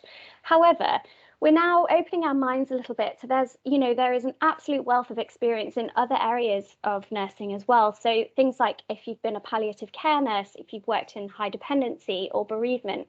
So we really are starting to open up, and it's no longer mandated that you have to be from ITU or ED, but definitely one of those kind of backgrounds would be useful. An experience of leadership. So as you can see, there's a lot of autonomous working, there's a lot of coordination, you're dealing with lots of different clinicians. So experience of leadership really is key. It's good if you have a postgraduate qualification. So like I was saying, that ITU course or that ED course or any kind of relevant experience of further education in your field. And it is a Band 7 role. So I think that probably stands for the kind of level of experience that you need, but you do have a 5 to 6 month kind of really intense induction program where you're supernumerary, so you are incredibly well supported when you come into the role as well. So on a placement with us, you can spend time with the SNODs and the specialist requesters. So the specialist requesters focus on the part of the process where we make that approach for organ donation to the family, so it's more family focused than the theatre side. You can see Breaking Bad News conversations and the organ donation approach conversation. You can experience ITU, so you might not necessarily have an ITU placement elsewhere, so we can take you onto the unit, show you the ventilators, the bed space, how we set everything up. Hopefully you would be able to see an organ donation process, including theatres, but it's very hard to judge when that happens, and that is really dependent on whether there is that going on while you're on placement with us. You will absolutely see end-of-life care, and I think that's something we do really well. And you'll be able to spend time with the recipient coordinators as well, who I'm going to hand over to, and they'll definitely be able to tell you a little bit more about that. I'm going to just give you a few seconds to read this. So this was a letter that was written from a little girl to a donor family. So I'll just give you a few seconds to read that.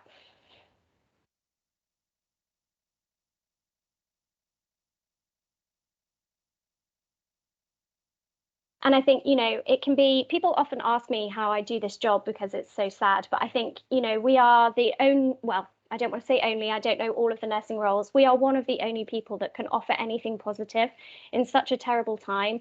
And we can really influence how that end of life journey goes for that patient and that family. And I'm sure that we are remembered years into the future. And it's letters like this, that really make it. So what I'm going to do is I will stop sharing my screen.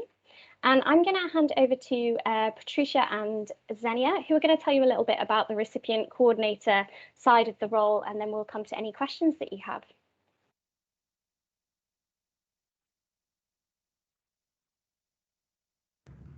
Hi, everyone.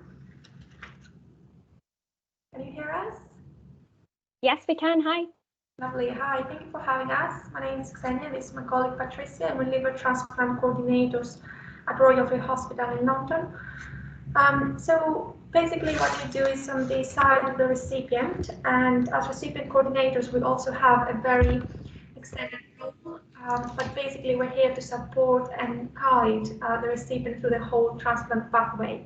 And our role begins when a patient is referred to us for consideration of an organ transplant and continues up to the point of post-operative long-term care, which in essence is lifetime. So what do? We take part in MTT conversations and we do the initial assessment for patients being considered for a transplant. We prepare them for listing. We activate them on the waiting list and we monitor them closely, making sure that when an offer comes, they will be ready for it. We also have the on-call side of the role where we coordinate, set up the actual operation. And then, as I said, we closely monitor our patients, so we also run clinics. And a very big part of our role is to educate both families and their patients before and after the transplant. So quite an extended role and independent one, but very, very interesting. The patients who are referred to us, they have end-stage liver disease, liver failure. The majority of them will be due to issues having to do with alcohol use, but also due to cancer. And recently we see an increase in the number of patients presenting with what we call fatty livers and non-alcoholic steatohepatitis. There are also patients who are referred to us due to autoimmune diseases and different syndromes, and also due to viral-induced hepatitis.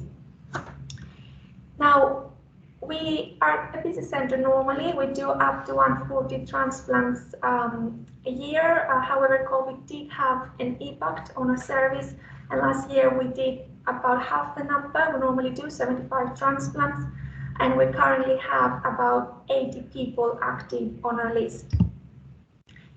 We get informed about patients through two different referral pathways, the urgent pathway and the non-urgent.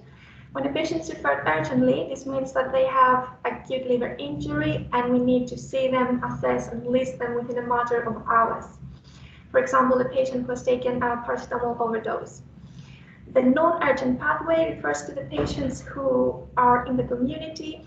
They had a chronic disease and now they have deteriorated, they have symptoms and complications, and they are in risk of dying without a transplant. So we tend to complete their assessment and have an outcome for them within 4 to 6 weeks.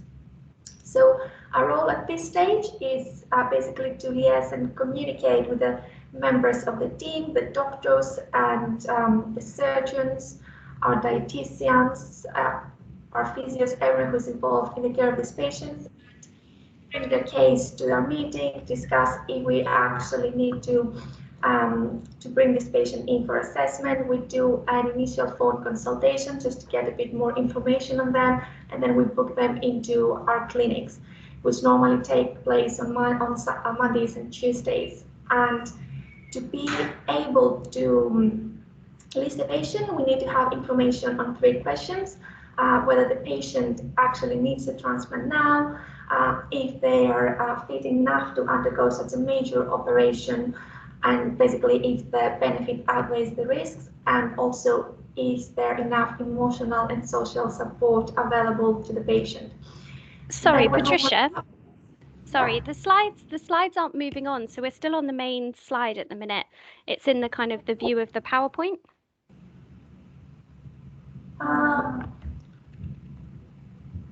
Sorry about that. No, it's fine. So at the bottom, right on the bottom bar, there's the next to 70%. There's a little button that's like a PowerPoint screen. Oh, I see. Is this the if one? you go left, just to the left-hand side of where it says 70%, and then it should open it.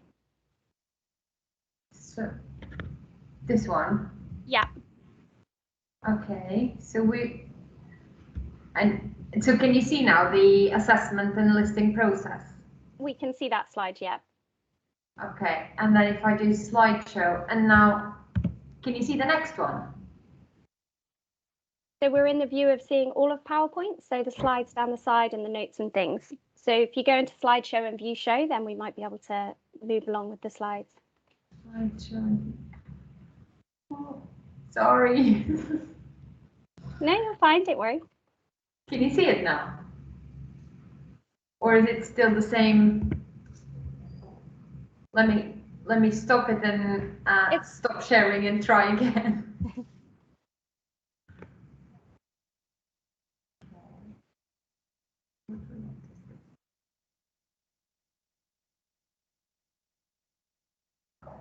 Can you see it? Not yet. Not yet.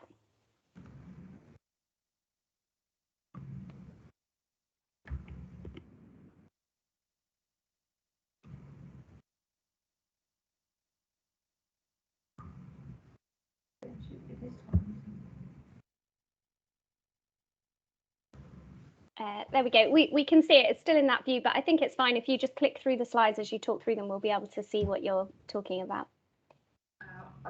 Okay, I think now we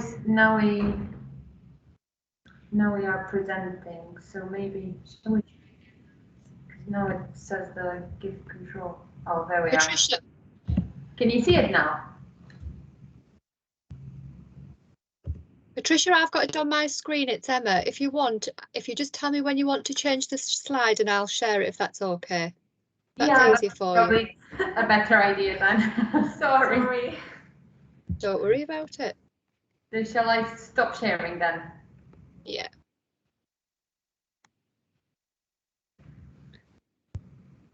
So we're on the third slide, assessment and listing process, or do you want me to start over? Can you see that now? Yeah. So on the third slide, but I can talk that through again if you would like. It's fine, carry on from where you were, that's all right. So we're basically saying that when we bring patients in, we want to ensure that do they need a transplant now? Is that the correct time? Or are they fit enough? Are they strong enough to undergo such a major operation? And are the benefits outweighing the risks? And also, is there enough emotional and social support available to this patient now and in the future? So if the case are presented then to the MTD meeting and we reach an outcome. So we just move to slides. So the assessment week, basically patients come here on a Monday and Tuesday, beginning of the week. And as I said, we do a number of tests and scans and they're reviewed by the team to answer these three main questions. So we try to confirm the diagnosis and see how sick they are by doing blood tests, by repeating their imaging, and by having the patients reviewed by consultants. And also we try to see how strong they are. We test their lung function, their heart function to make sure that they will be able to cope with the operation. And there are physios, dietitians, and anesthetists to be assessed from a physical point of view. The next slide refers to how we. Yeah. So the next slide, we see that some patients, depending on their history, they will also need to be seen by alcohol liaison nurse and a psychologist. And essentially at this stage, we will have hopefully available all the information we need in order to present them on the MTD. So if you could move to the 5th slide. Yeah. It's not moving on. Oh, there you are. Sorry, everyone. So when we present a patient's case, there are 4 possible outcomes. On these meetings, everyone who has met the patient comes and shares their opinion. So it's the consultant hepatologist, the surgeons, the anesthetists, but also the dietitians, the physiotherapists, the specialist nurses, us, and there are 4 possible outcomes. So one possible outcome is to list the patient, to be convinced that the benefit outweighs the risks, and therefore we agree to take consent from the patient and activate them on the list. And we do that by being sure that the patient who receives a transplant will have at least a 50% survival chance the next 5 years. Sometimes patients are referred to us a bit too early, so they're still quite well, and we believe that they still have years ahead that they can go transplant-free, so we just keep them under our radar and monitor closely through clinics. Sometimes something that we find on their workup triggers further investigation, so we might postpone the outcome until we have extra information available, and sadly some patients will be deemed untransplantable and will not be listed. In that case, we refer them back to the referring centers, but we're happy to give input if needed. So what happens when someone goes active on the waiting list? So the next slide, you'll see that when patients are activated, we continue to be the main point of contact for them. We support and monitor them closely. And basically our role is to make sure that when an offer arrives for them, they will be ready for it.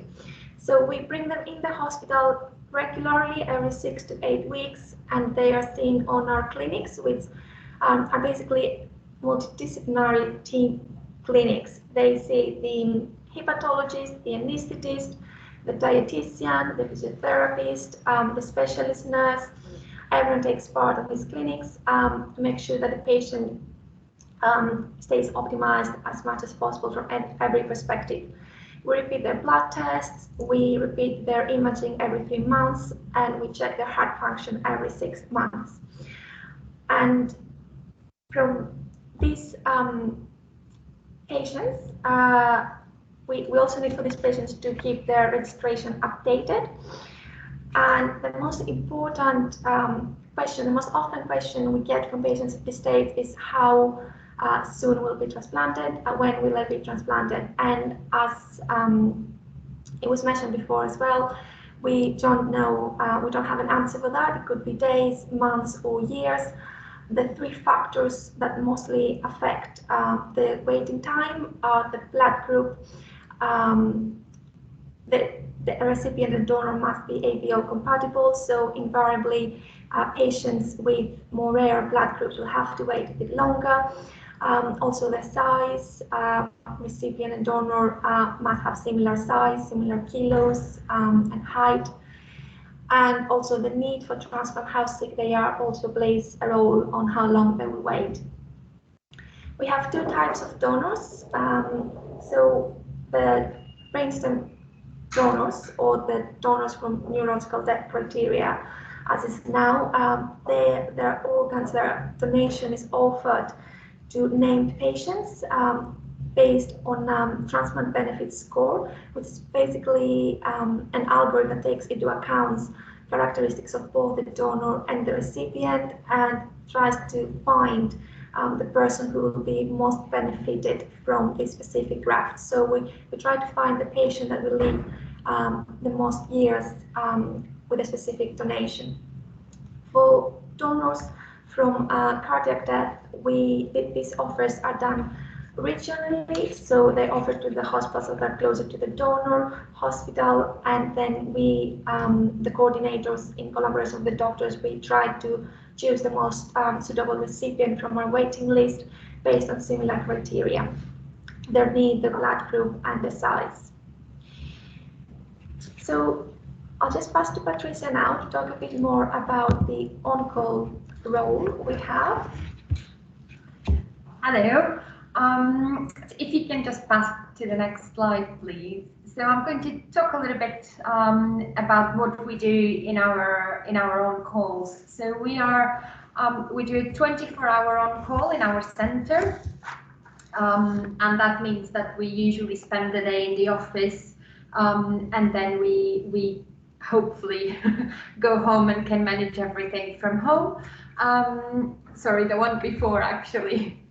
And then if we do receive that call or that bleep, we review all the data that the specialist nurses for organ donation very nicely do. We review, it's about 15 pages each document.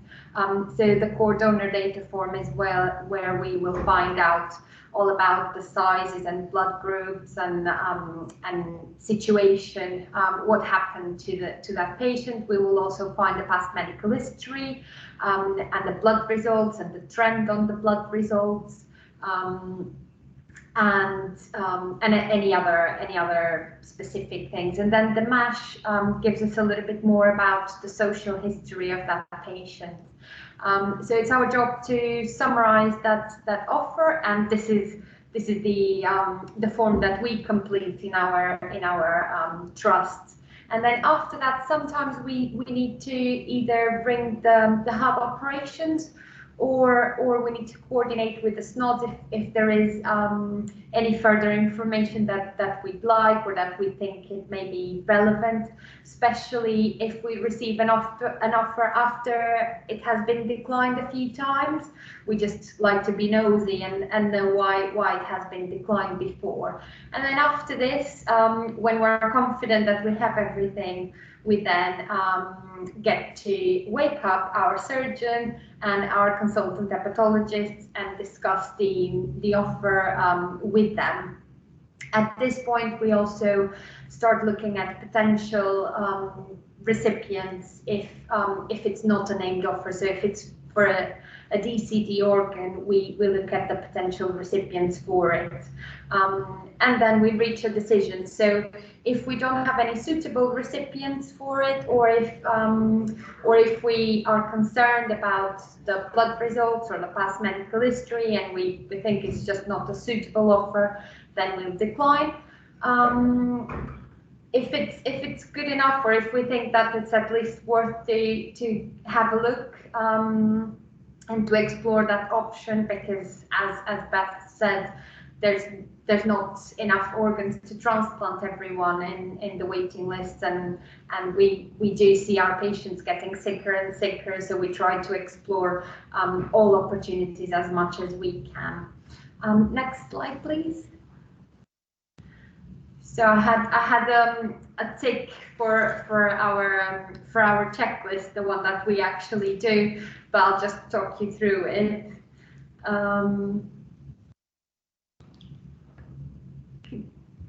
Could we go to the next slide? Yeah, perfect. So as I said, we review the offer and we check it with our hepatologist and surgeon, and then it takes about 150 people to make sure that a liver transplant happens.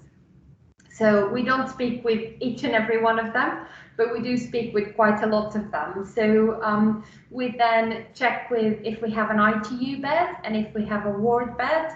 And unfortunately, because of COVID, there was a decrease, and there is a massive pressure onto ITUs, and some organs have been rejected by some centres because of this. So it's very important that we know if we have ITU bed or not, and we also contact the patients and let them know the good news. Obviously, sometimes they get very frightened because it is a scary thing.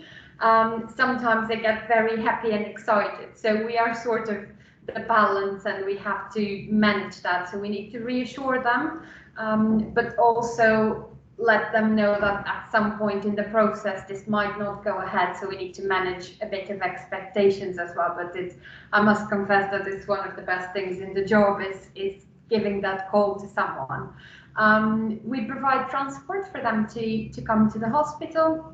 We obviously talk to our colleagues in the admitting wards, and we make sure that everything is done: COVID swabs, pregnancy tests, and just general blood tests.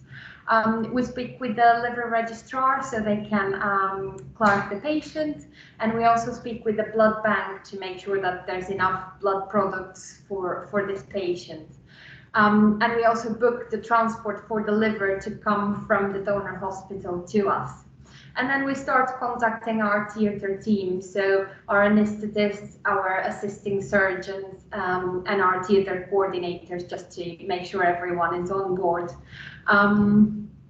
And then sometimes we need to ask for extra help, and we usually contact the research teams as well, because obviously it is quite good to know and to learn more. So research team are usually interested in this. And then we check a few hours after, we check the blood results for the recipient, and we make sure that they don't have any infections, and they don't have anything that is contraindicated for transplant. So next slide, please. So as I said, sometimes along this process we come across new information, and this can be when we get the offer. it's usually before the operation starts in the donor hospital. So sometimes when we actually physically see the liver, there's anatomy issues, or the liver may be a bit fatty, and we unfortunately have to decline. Sometimes we put the liver on a machine called Organox, which is basically a machine that's an extra corporeal perfusion. So we perfuse the liver with warm blood, and we then see the results. And sometimes the liver doesn't perform as expected in the Organox machine, and we may have to decline. And obviously, if this happens, we need to tell the patient and let them know, and we provide transport for them to go home. It's very important that we then give them a follow-up call the next day or so, just to make sure that they understood everything that happened and they are okay, because it can be quite overwhelming to come in for a transplant, and it's quite emotional as well, because they are very aware that someone has died, and so we just make sure that they are okay. And then obviously we have to ring everyone saying that we're not going ahead. If the organ looks good and we're happy with it, then we again need to talk to everyone and set up a theatre time. Obviously, time is at the essence, so we try in this, we always bear in mind that the cold ischemic time is really important, so we try to decrease that as much as we can. So we wait for the liver doesn't wait for us, and that's very important. And then we, at the Royal Free, we take the patients to theatre as well, and we stay with them until they go to sleep.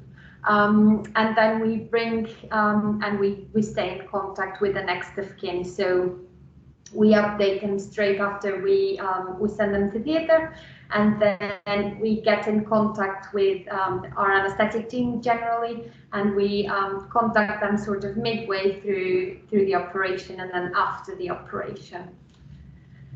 And then next slide, please. And then after the liver transplant, they go to ITU and they stay for about 2 to 5 days. It's obviously a big operation. It takes about 12 hours for a liver transplant. So there is loads of different complications that can emerge from it. They can have bleedings that they may need to go back to theatre, or they can have a little bit of an acute kidney injury that they may need filtration in ITU. So they usually stay for about 2 to 5 days. And then when they step down to the ward, if everything goes smoothly, I think the record of a patient going home is about 7 days, actually, post liver transplant. So it is surprisingly a short term. And certainly when I started about 7 years ago, no one would go home before the 21st day. So now they stay anything from 2 weeks to 4 weeks, and we have a very important role as well in the ward and in this immediately post-op. So we do all the education about the new medication, so all the immunosuppressants. We do an education with a patient and with the next of kin, because obviously it's very important for them to understand what they're taking, how they're taking, and that they're taking this for life. We also give the new lifestyle advices about mobilization, about eating and drinking, and then we talk a lot about clinic logistics and outpatient follow-up. So our patients are generally followed up by us. So usually it's weekly for about a month, and then it extends a little bit further as the time goes by, but eventually they'll be seen about once a year here. However, we do have referring centers that work with us very closely, and they may just be seen in those centers, and we do outreach clinics every 3 months there. So we still support those centers, and they have they have close communication with us as well in case they have any questions. And this picture here, it's actually a real patient, a real royal-free patient. So you can see him very, very jaundiced with an NG tube. And then you can see him at the day of his wedding, and I think that's why we do what we do, and that's what makes it a brilliant job and a brilliant field to be in. It's hard, it's emotionally hard, it's overwhelming. There's lots of people to work, there's lots of people to coordinate, but it's amazing. And that's it from us. Thank you very much for listening. Thank you so much. Thanks, Patricia. Right, there is one question, Beth, and you'll probably be best to answer this. The recipients, do they get to thank the donor families? Now, I know the answer to that, but I know that you probably can give that in depth.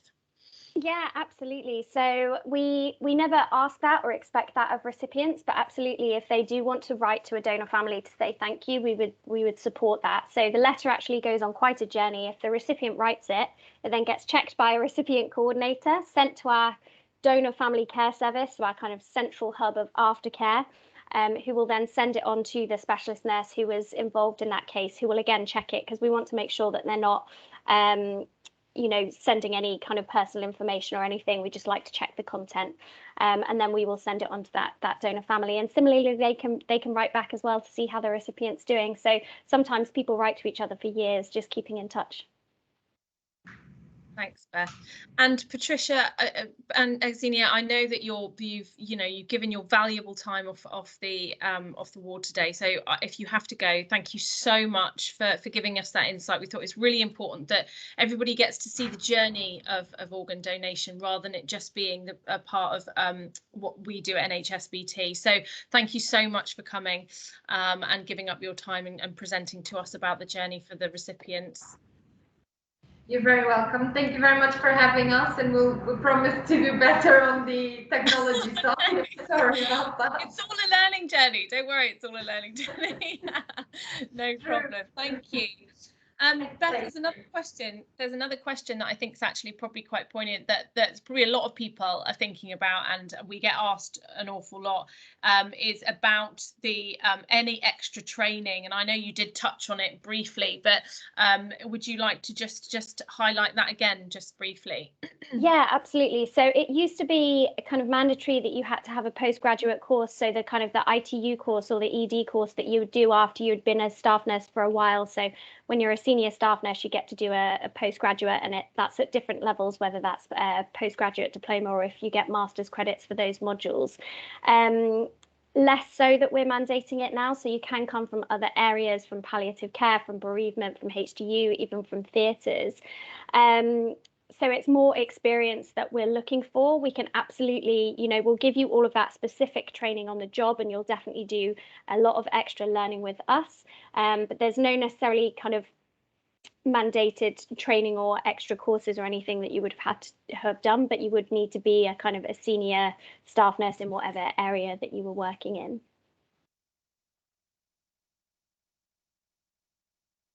You're on mute, Ames. Thank you, Beth. Quickly noticed that. Thank you so much. Thank you. Right, we're going to move on to Vicky Carroll now, who is our tissues specialist. So she will now talk to you about tissue donation within the organisation. We'll hand over to you, Vicky. Thank you. Oh, thanks, Amy. Hi, everyone. Lovely to see you. So yeah, I'm going to talk to you about tissue donation and the role of nurses within tissue and eye services. So just in terms of my background, I've been in NHSBT for about 7 years now. Prior to that, I worked in ED. And I think I'm in quite a unique position within tissue services in that the 3 nursing roles that exist within the service, that I've done all 3. So hopefully I'll be able to give you a bit of an insight into each of those roles. So I'm just going to share my screen. This is the nerve-wracking part, isn't it? Is the IT going to go well? So let me know, can you see my screen? We can. Yeah, perfect. Fab. It's not Okay. in, just to pre-warn you, Vicky, it's not, there you go, you're in presenter mode, fantastic. Oh, sorry, it's probably got a bit of a lag, hasn't it? Anyhow, thanks. So yeah, as Amy said, I'm Vicky Carroll, and my current role is working with the clinical support nurse team, which I'll explain a little bit more about at the end of the presentation. So first of all, I just thought it would be good to explain a little bit about where we sit within the national organisation. So we're part of OTDT, which is Organ and Tissue Donation and Transplantation. So that's the directorate that we sit in within the organisation.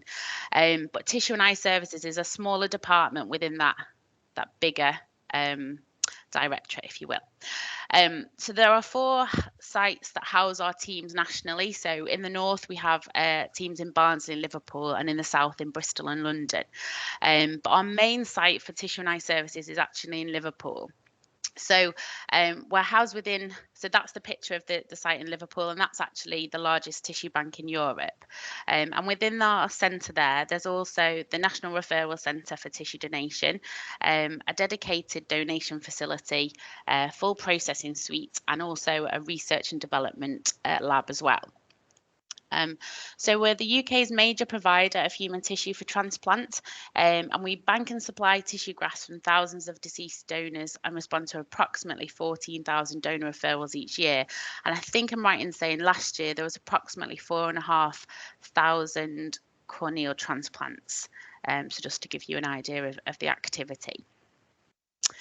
So just to understand a little bit more about tissue donation, I think I'm probably right in saying that most people have heard about organ donation, blood donation, probably less so about tissues. But it's the donation or the deceased donation that actually most people can be considered for. So unlike Beth explained, within organ donation, there's really specific circumstances that you have to die in to be able to be considered as an organ donor.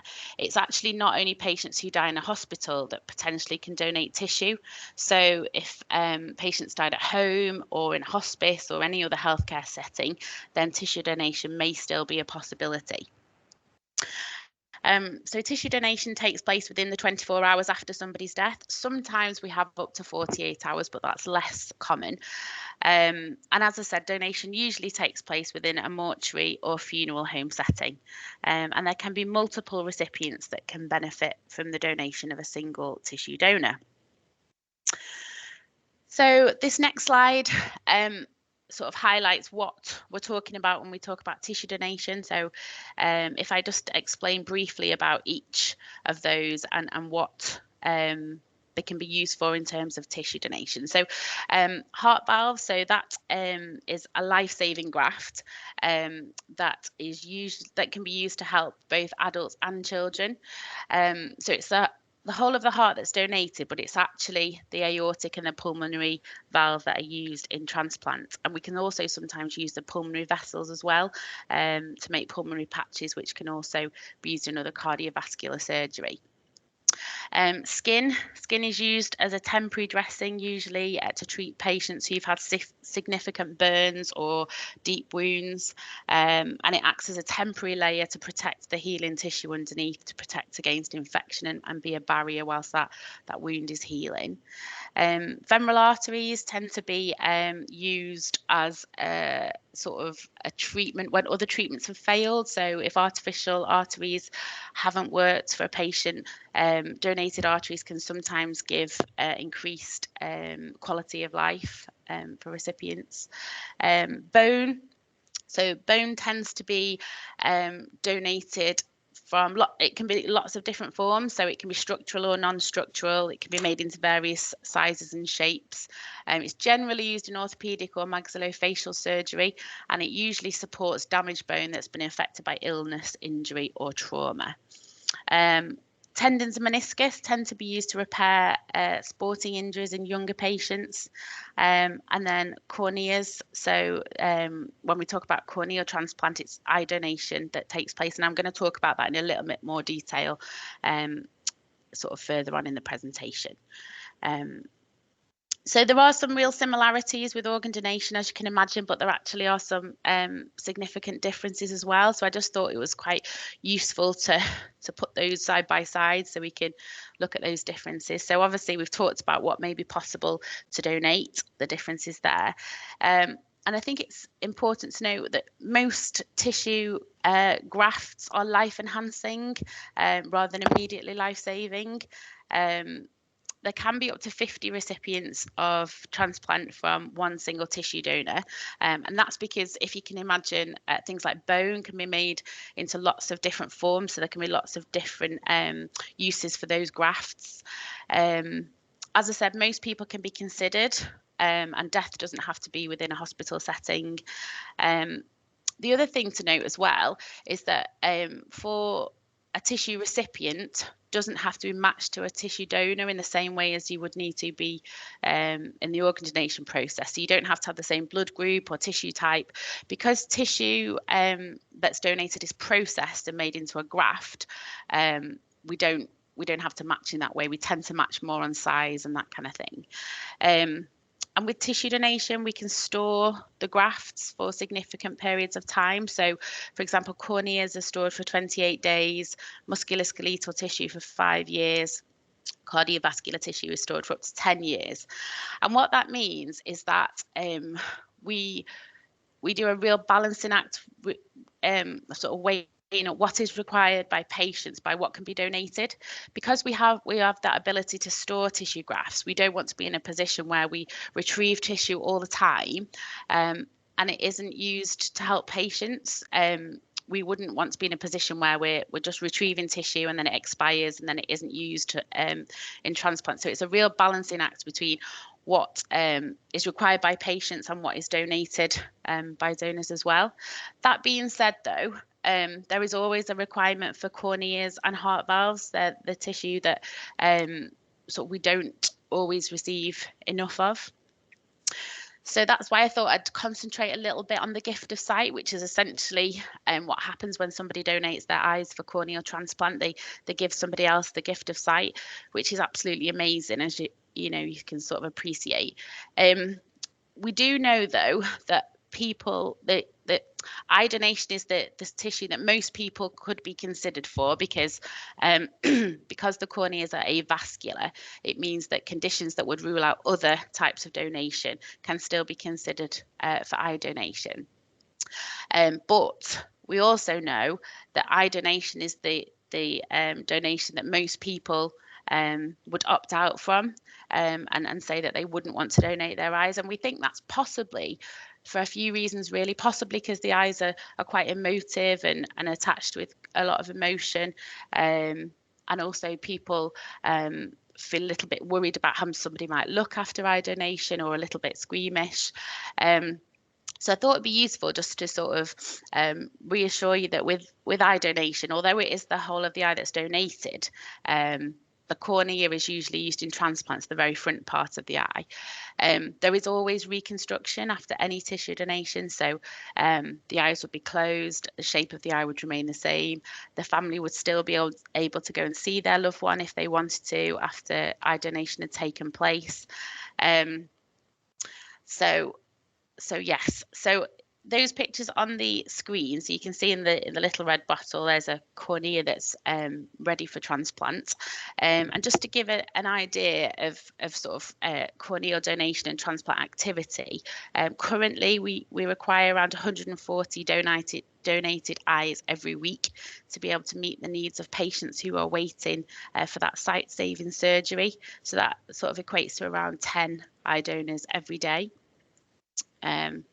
And activity sort of isn't where it needs to be in terms of us being able to provide those corneas for people who are waiting. So as I said, corneas are the tissue that most people are going to be suitable for because, as I said, they're avascular. So conditions that would rule out other tissues from being donated, because obviously we want donation to be as safe as possible for any recipients. There are sort of less contraindications for eye donation, if that makes sense.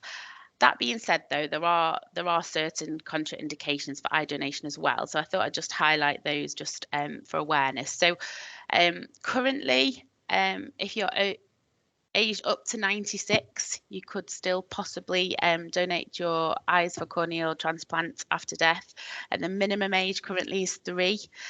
So a huge cohort of patients who may be suitable to donate their eyes. If you're over 85, though, there is a caveat to that, in that we wouldn't want you to have had any ocular history. That's just because as you get older, the sort of epithelial cells that are on your corneas would reduce, and that combined with an ocular problem would mean that your corneas would be less suitable to be transplanted. So any transmissible viral infections, so HIV, hepatitis, HTLV, those kind of things we wouldn't be able to accept, just because of that theoretical risk of something being passed on through transplant.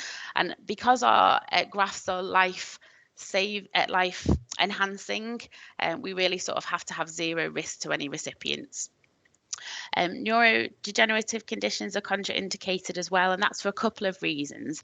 Often because these conditions are of unknown etiology, so if we don't know how something starts, there could be a theoretical risk that it could be passed on through transplant, and we wouldn't take that risk.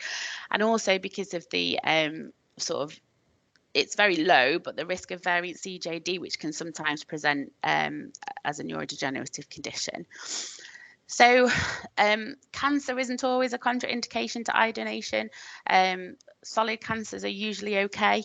Some malignancies are contraindicated, and that's just because of the way those conditions can metastasize. So things like metastatic melanomas and hematological malignancies we couldn't accept, but generally other cancers are okay.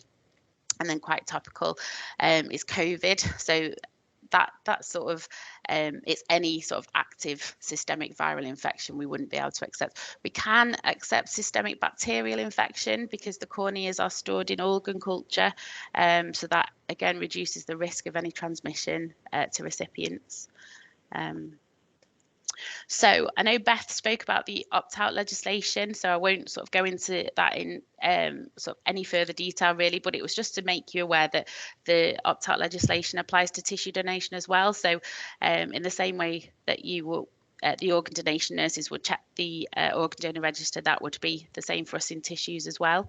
I think just something to point out though is that although the legislation has changed to an opt-out, we still don't get to know about patients unless they're referred to us. So even if somebody hasn't opted out and would like to donate, we rely on health professionals like yourselves to refer to tissue services so that we can explore the possibility of tissue donation for patients.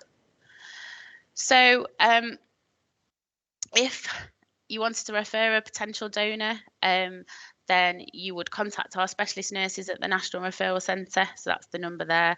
And they're there every day from 8 o'clock in the morning to 8 in the afternoon. And they are there to take referrals, to talk to you about tissue donation, to answer any questions. That number doesn't have to be just for health professionals. That could be for patients or their families who want to ask questions. So that's the sort of single point of contact for them. So I just thought it was quite a nice slide just to show you. Obviously, none of this is possible without amazing donors and the support of their families in supporting donation decisions. And we get quite a lot of feedback from donor families, sort of thankful really that they've been given information to make a choice that's right for them as a family. And as Beth said, it can be something really positive that can come out of, you know, an awful situation for an individual family. If when we take consent from the donor family about the donation, we can explore the possibility of whether they'd like to know any outcomes, so they can possibly know the age and the gender of any recipients of corneas, and often donor family get quite a lot of comfort from that as well. And then recipients. So I'm going to attempt to share this video, although it hasn't been going that well, has it? But this is a video about a lady who received 2 corneas. Let me know if you can hear it. Can you hear that okay? No, when you shared your screen, did you share your computer sound as well?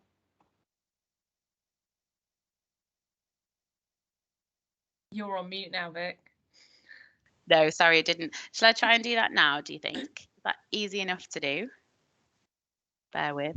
Yeah, so when you click the screen sharing button, there should be an option at the top to share your computer sound. Ah, yes, there it is.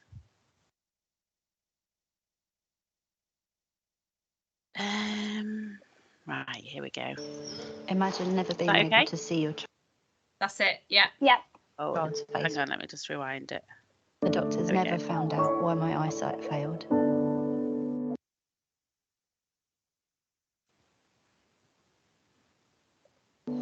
It was all just a blur. I couldn't live a normal life. Imagine never being able to see your child's face properly.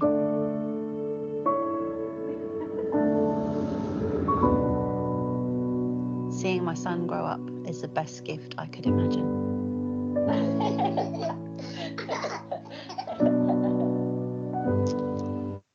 Donating sight can enable people like me to see again. Thanks to the kindness of a stranger donating their corneas, I can work, I can drive, I can walk through a crowd without bumping into people, and I can see my son's lovely smile. Help people like me see what they can only imagine.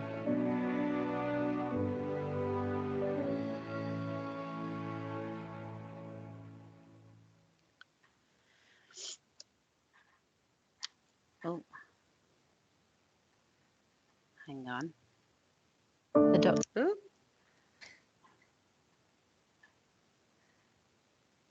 Now I don't know how to move it on. Bear with. There we go. So that was kind of a whistle-stop tour of tissue donation. And I have sort of, really run through it quite quickly. But I wanted to just explain to you about the role of nurses within tissue and eye services. So it's a really unique department to work in, and nursing in TES is completely unique, probably different to anything I'd imagined before I joined the organisation. So just to put it into context, we make up approximately 10% of the TES workforce. So I think there's about 25 of us in total. And we work alongside scientists, production specialists, administrators, medics, retrieval teams and customer care colleagues. But I think what's really important to point out is that nurses are involved at every stage of the tissue donation process, so from the very beginning through to the middle bit of consent and donor assessment, and then through to the end as well. So at the very front of the tissue donation process are the hospital development nurses. So they are based in a region, so they work within the wider NHS to raise the profile of tissue donation. So a lot of their role is educating healthcare professionals, the general public, and really embedding referral systems so that health professionals know that they can broach tissue donation with families, that they can refer potential donors to the referral centre, and they're the key contact really with sort of stakeholders within the NHS. So they're at the very beginning. So they generate the referrals into the National Referral Centre, which is where the specialist nurses in tissue donation sit. So they're a small team. I think there's about 15 of them based in Liverpool. And they coordinate all of the tissue donation activity across the UK from Liverpool. So everything they do, all the interaction they have with families, etc., is all done over the telephone. So any referrals that come in, they'll assess any potential donors, they'll triage them in accordance with donor selection, they'll approach families and give information about the possibility of tissue donation. If families want to go ahead, they'll support them through that tissue donation process. So they'll obtain consent, which is a legal requirement in accordance with the Human Tissue Act. So there's some really unique skills that those nurses have to have, because there's a legal requirement for the consent conversation, but actually it needs to be a really compassionate conversation as well, because you're speaking to families that are really recently bereaved. So because donation has to be completed within the 24 hours after somebody dies, then you're speaking to them really in those first few hours after that death has occurred. So it's some really unique listening skills, sort of advanced communication skills, sort of picking up on things that you don't necessarily pick up on when you're face to face with somebody. So it's that tone of voice, those pauses in the conversation, And really, that conversation is individual to that family. So some families will require lots of information, other families don't want any information, and it's really just pitching the information so that they're able to make an informed decision. So they have those consent conversations, and they would also arrange for donation to go ahead. So they would liaise with coroners, with mortuaries, funeral homes to coordinate that retrieval within that really strict time frame as well. So once consent is in place and everything's set up, they'd pass the donation information over to our retrieval teams, and they would travel to the donor then, usually to be able to retrieve the tissue. So then once the tissue is donated, then it comes into the tissue bank or the eye bank, and it's processed by our production teams or our eye bank teams. And we collate lots of information about the donor. So we would have the referral from health professionals. We would have the consent conversation with the family, which also includes medical and social history assessment. We'd had a conversation about that. We'd also contact the GP. If there was a post-mortem, we'd liaise with the pathologist just to get as much information as we can about that person so that we can ensure safety to any recipients. So once all that information is collated, then it comes through to the clinical support nurse team. And that team, which there's only 3 of us, we assess all that gathered information and see whether that tissue that has been donated is safe to be transplanted, and then we would authorise that tissue as safe for transplant.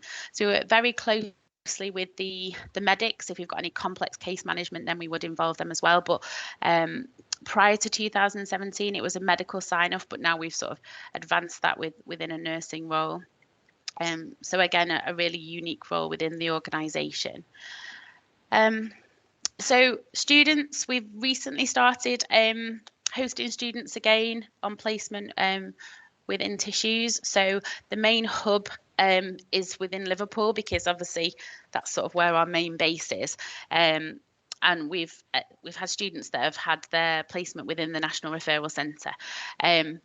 But there is an opportunity for students who are based elsewhere in the UK to link up with our other sites and maybe to have spoke placements with retrieval teams or within the eye bank in Bristol. So there are opportunities that we can explore.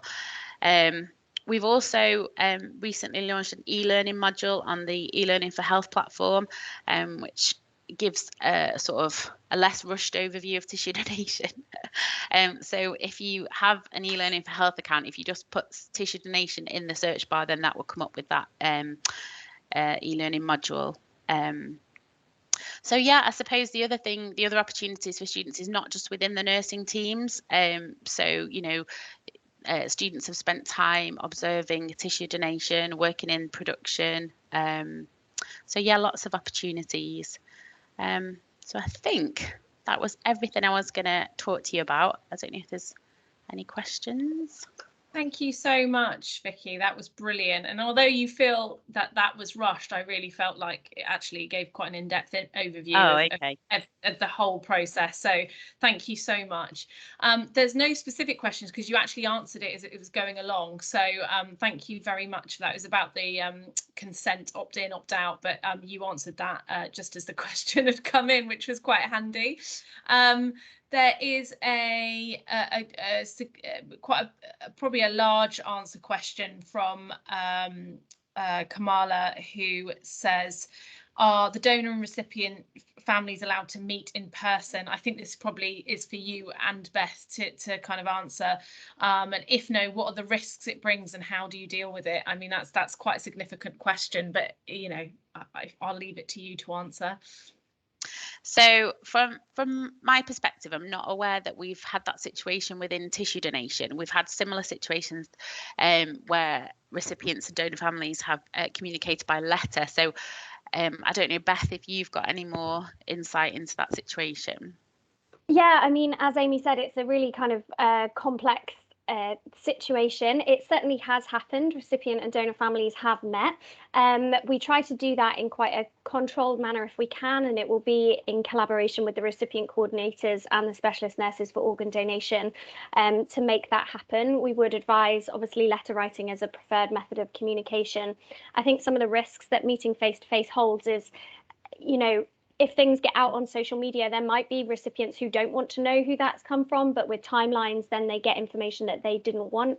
Also, if in time the recipient and the donor families want different levels of communication and connection, and one wants more than the other, that can be quite difficult, and what they need from the situation increases. So it certainly has happened. It's not something necessarily that we would we would put out there as a good thing to do, but it's something that we could support if we needed to. Thanks. Thank you, Beth. That's great.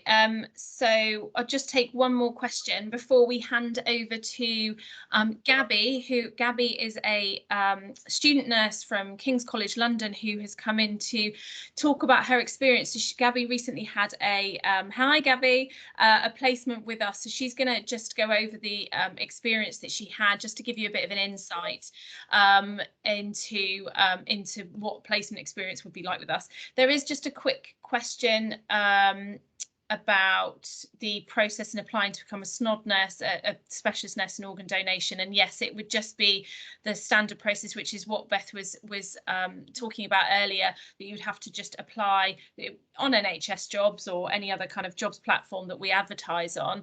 And they tend to do cohort recruitment and cohort. So when there's vacancies, they will do kind of mass recruitment so that everybody can be trained together. It's just about keeping your eyes and ears open for those opportunities.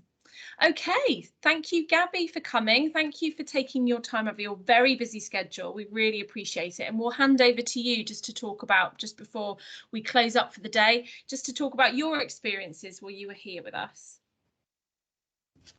Perfect. Hi everyone, I'm Gabby. So I do adult nursing at King's, and I'm doing the MSc 2-year course. And for my last placement, I was with the blood and transplant placement for 6 weeks. So today I'm just going to chat a little bit about what this placement looked like, some of my experiences, and some of the nursing skills I gained. If anyone's got any questions at the end, let me know. So firstly, this placement involved doing 2 weeks with the organ donation team. So this involved working with the specialist nurses, who I think you've already heard about, the SNODs, and as well as like varied other days, such as spending time at a liver clinic, meeting people that were both like pre-transplant and post-transplant. I also did 2 weeks with the blood donation centres. So this involved the permanent blood centres as well as the mobile London team, which visited all different areas. Yeah, so during my time with organ donation, I'll talk about first. So my days were really, really varied in this placement. Essentially, I would join a call at 9 AM with all of the other SNODs, and we would talk about what was going on in London that day, at different hospitals, and then I'd be assigned a SNOD to work with and a hospital to go to. So it was really varied because I got to visit lots of hospitals. The SNODs I got assigned to work with were all fantastic. So they working with them, I got to see their roles, which was incredibly interesting. So they're the ones I worked with were band 7 nurses, and their role essentially was that they got notified when there was a patient within London who could potentially be eligible as a donor. They would then assess that donor using a really sort of strict criteria and a really thorough process. So this involved things like past medical history, like looking at potentially if there was like cancer in their family or anything like that. And also it involved timings. So whether they'd be eligible to be a donor would kind of depend on, the timings, which I think you might have heard about a little bit more earlier. So there are also the SNODs I worked with are huge supports to the families of the dying person. So obviously they assessed suitability of the person and they gained consent from the family, but they did so much more than that. And what I experienced was them supporting families during incredibly hard times through their grief and bereavement, and giving them kind of a level of support that you, I guess, typically don't experience. So one day sticks out for me working with the SNODs. And we were assigned to a patient who was suspected of being neurologically dead.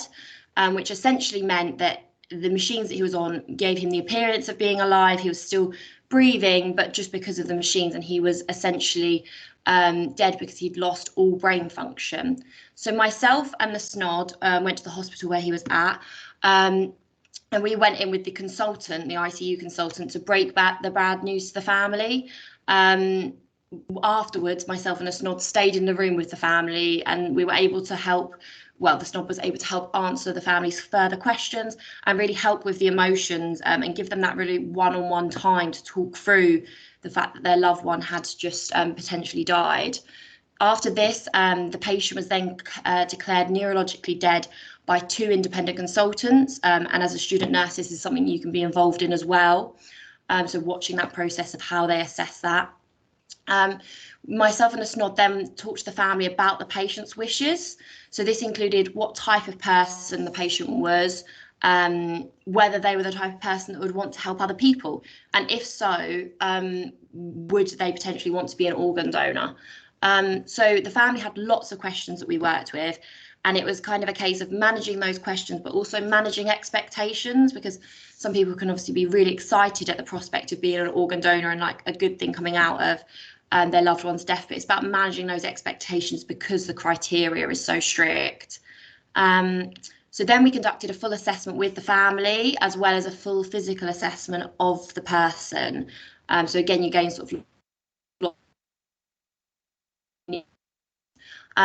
we were also able to support this family with last wishes. So this included, so for this family, they actually wanted prayers to be played with their loved one, both on ICU and then also during the procedure to retrieve the organs. They wanted these prayers to be played, which I think is a really special aspect of the SNOD's roles as well, because obviously within lots of hospital deaths, you don't necessarily have that sort of, that sort of care.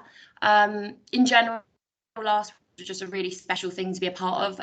There was lots of stories about really unique last wishes from families, which the SNOD's told me, and one which really stuck with me was that one partner asked that during the organ retrieval procedure of their loved one, the surgeons played Celine Dion for like as long as they could bear, which I just thought was really lovely, and it's just something unique and personal that these families get to do, as well as giving the organs. So the whole process taught me a lot about compassion and dignity. I guess almost like traditional nursing skills, which sometimes can be lost in busy hospitals and busy wards. The SNODs really had time to be with the families and to really give them that dignity and give them that compassion. And it was just really high level conversations. I think talking about death and dying can be really difficult. And so watching the SNODs talk about this in like a really clear and approachable way and a really definite way with families definitely taught me a lot. It also taught me about what future patients I could refer to organ donation. I had a lot of misconceptions, like especially myself before I started the placement. I thought anybody could be an organ donor, and I think I really understand the criteria better, and once I do start a nursing role, we'll be able to refer potential donors onto the SNODs a lot more in a lot more helpful of a way. So I spent 2 weeks with the SNODs, and then my other 4 weeks I spent with the blood donation centres. So again, this was a very different type of nursing. You're working with mainly healthy people who are coming to you out of choice rather than out of illness. So the donor-nurse relationship is very different to the nurse-patient relationship, which I found really interesting to kind of navigate. I think you've got to remember when you're working at these centres that the people that are coming in there volunteering not only their time but their blood and their energy and everything else. So it's a very different relationship. So the blood donation centres are obviously providing what is essentially a medication. The blood that is used will be given to often very acutely unwell people within hospitals, and so as such the quality controls and the quality reassurance within these centres is under extremely excellent level. So there's no cutting corners. Every procedure is done to kind of 100% excellent standard, which was really interesting to see. And it was really interesting to be a part of the culture that leads up to this kind of high standard of working. So for instance, if there was an issue within a procedure, anybody within the blood donation team could flag this, and then they'd often have meetings to meet and discuss how everything could be brought back to a level of excellence. And yeah, definitely taught me lessons that I could take back onto wards about striving for excellence and striving for better with quality control. Yeah, so the nurse's role within the blood donation centres is essentially to oversee safety, and that means safety both of the volunteers in the blood centre, but also the future patients that will be receiving the blood within hospitals. So the nurses essentially kind of work as detectives to work out if each volunteer is kind of healthy to give blood for themselves and for that patient. And you're often dealing with sensitive information. So during my placement, I was able to lead on some of these assessments under direct supervision, which was a really fantastic skill that I've gained. Yeah, so one donor I worked with, which really sticks out in my memory, was a donor who said that she'd recently had an abortion. And so I had to, under direct supervision, navigate the NHS BT's guidelines, so look at what the criteria for that was, whether they were suitable to give blood, whilst also recognising that it was a sensitive topic and perhaps something that when you give blood you don't think is going to be brought up in your assessment. So yeah, kind of navigating those two things. And lots of the assessments I've done were kind of similar, where you're working with sensitive information such as information around ongoing medical investigations, sexual health and travel. So I needed to ask further questions in sensitive ways, and yeah, be very respectful of dignity. Yeah, so that's kind of a very brief overview of my placement. During this placement, I learned the main skills I learned were around quality assurance, definitely, communication, definitely, and also around assessment. I'm on A&E on a placement now, so I think the skills I learn with the SNODs and with the blood donation centres complement A&E so well, because I'm conducting assessments every day, and I really gained a lot of confidence with this previous placement. But yeah, just to summarise, overall, it gives you a very different insight into nursing from my past experiences, which have all been at King's Hospital. So it's a very different type of nursing, which I really enjoyed. Everyone, they're not telling me to say this, but everyone I worked with was so lovely in all of the centres. Like, yeah, it's nicer people than in hospitals, I promise. And yeah, it was just really good, and it was really eye-opening to see another part of the NHS, and I would really recommend. But yeah, if anyone's got any questions, please shoot them at me. Ah, that was awesome. Thanks, Gabby. That's really, really nice. And no, we're Gabby. not paying her to say nice things about us, honestly. I think she genuinely means it. So thank you very much. I do. Has anybody got any questions at all? I think we've probably covered most of the questions that have come through during each of the presentations. So if there's any last minute, if you want to pop them into the question box, that's absolutely fine, just as we close up. But no, really appreciate that, Gabby. I think it's really valuable, because it's fine us sitting here, or you know, the nurses that are on the call sitting there saying this is what you'll experience, but actually until you've lived it, which you have, and you've gone through that rotation and you've been exposed, and actually you can pick out the relevant parts for your programme, and it is a very, very different placement. This isn't your standard ward placement, and the nurses that are working within the organisation have a really specific skill set across all the directorates. So each nurse in each directorate has really, really unique and specific skill set. So it's really important that that students coming in, or any learners coming in, or even qualified people, nurses coming in and viewing what we do, can understand and appreciate that, and actually how they can take it back to their own practice and how it's going to develop them. So on that note, if there are no other questions, Emma's going to send out a feedback form for you to fill in, which will give you a certificate of attendance. She will also attach my email address, so that if you have or you want to talk to your university about placements with us, then they can get in contact with us and we can explore that. So if there are no further questions, I'll hand back to Emma. I'd just like to thank my colleagues and Gabby very, very much for giving up their time today to come and showcase the special work they do, because actually I know there's internal NHSBT colleagues as well that aren't necessarily nurses also on the call listening in and learning about what everybody does, because we're such a huge workforce and huge organisation. So thank you so much. Brilliant, thank you so much. It's been really informative and we've had some really good feedback. So what I was going to say was, for the feedback form, I have put the link in the chat. If you press on that, it's on Microsoft Forms. If you fill that in, make sure you put your email address, any questions, and we'll hopefully get them answered. What I can do is, if you request that you would like some more information, I'll then provide Amy's email address back to you with your CPD certificate. What I've also asked is within our, I'm going to just pop it into the group, to the messenger now, and what that's going to be is, it's going to be the link for our team, the Effective Learning Environments team. It's for the website, where I am going to share the presentations from today on as well. So that'll be really good for you to be able to go back through that. But yes, my email address I'll pop into the group messenger now, and if you've got any other questions, feel free to inbox me and I can point you in the right direction as well.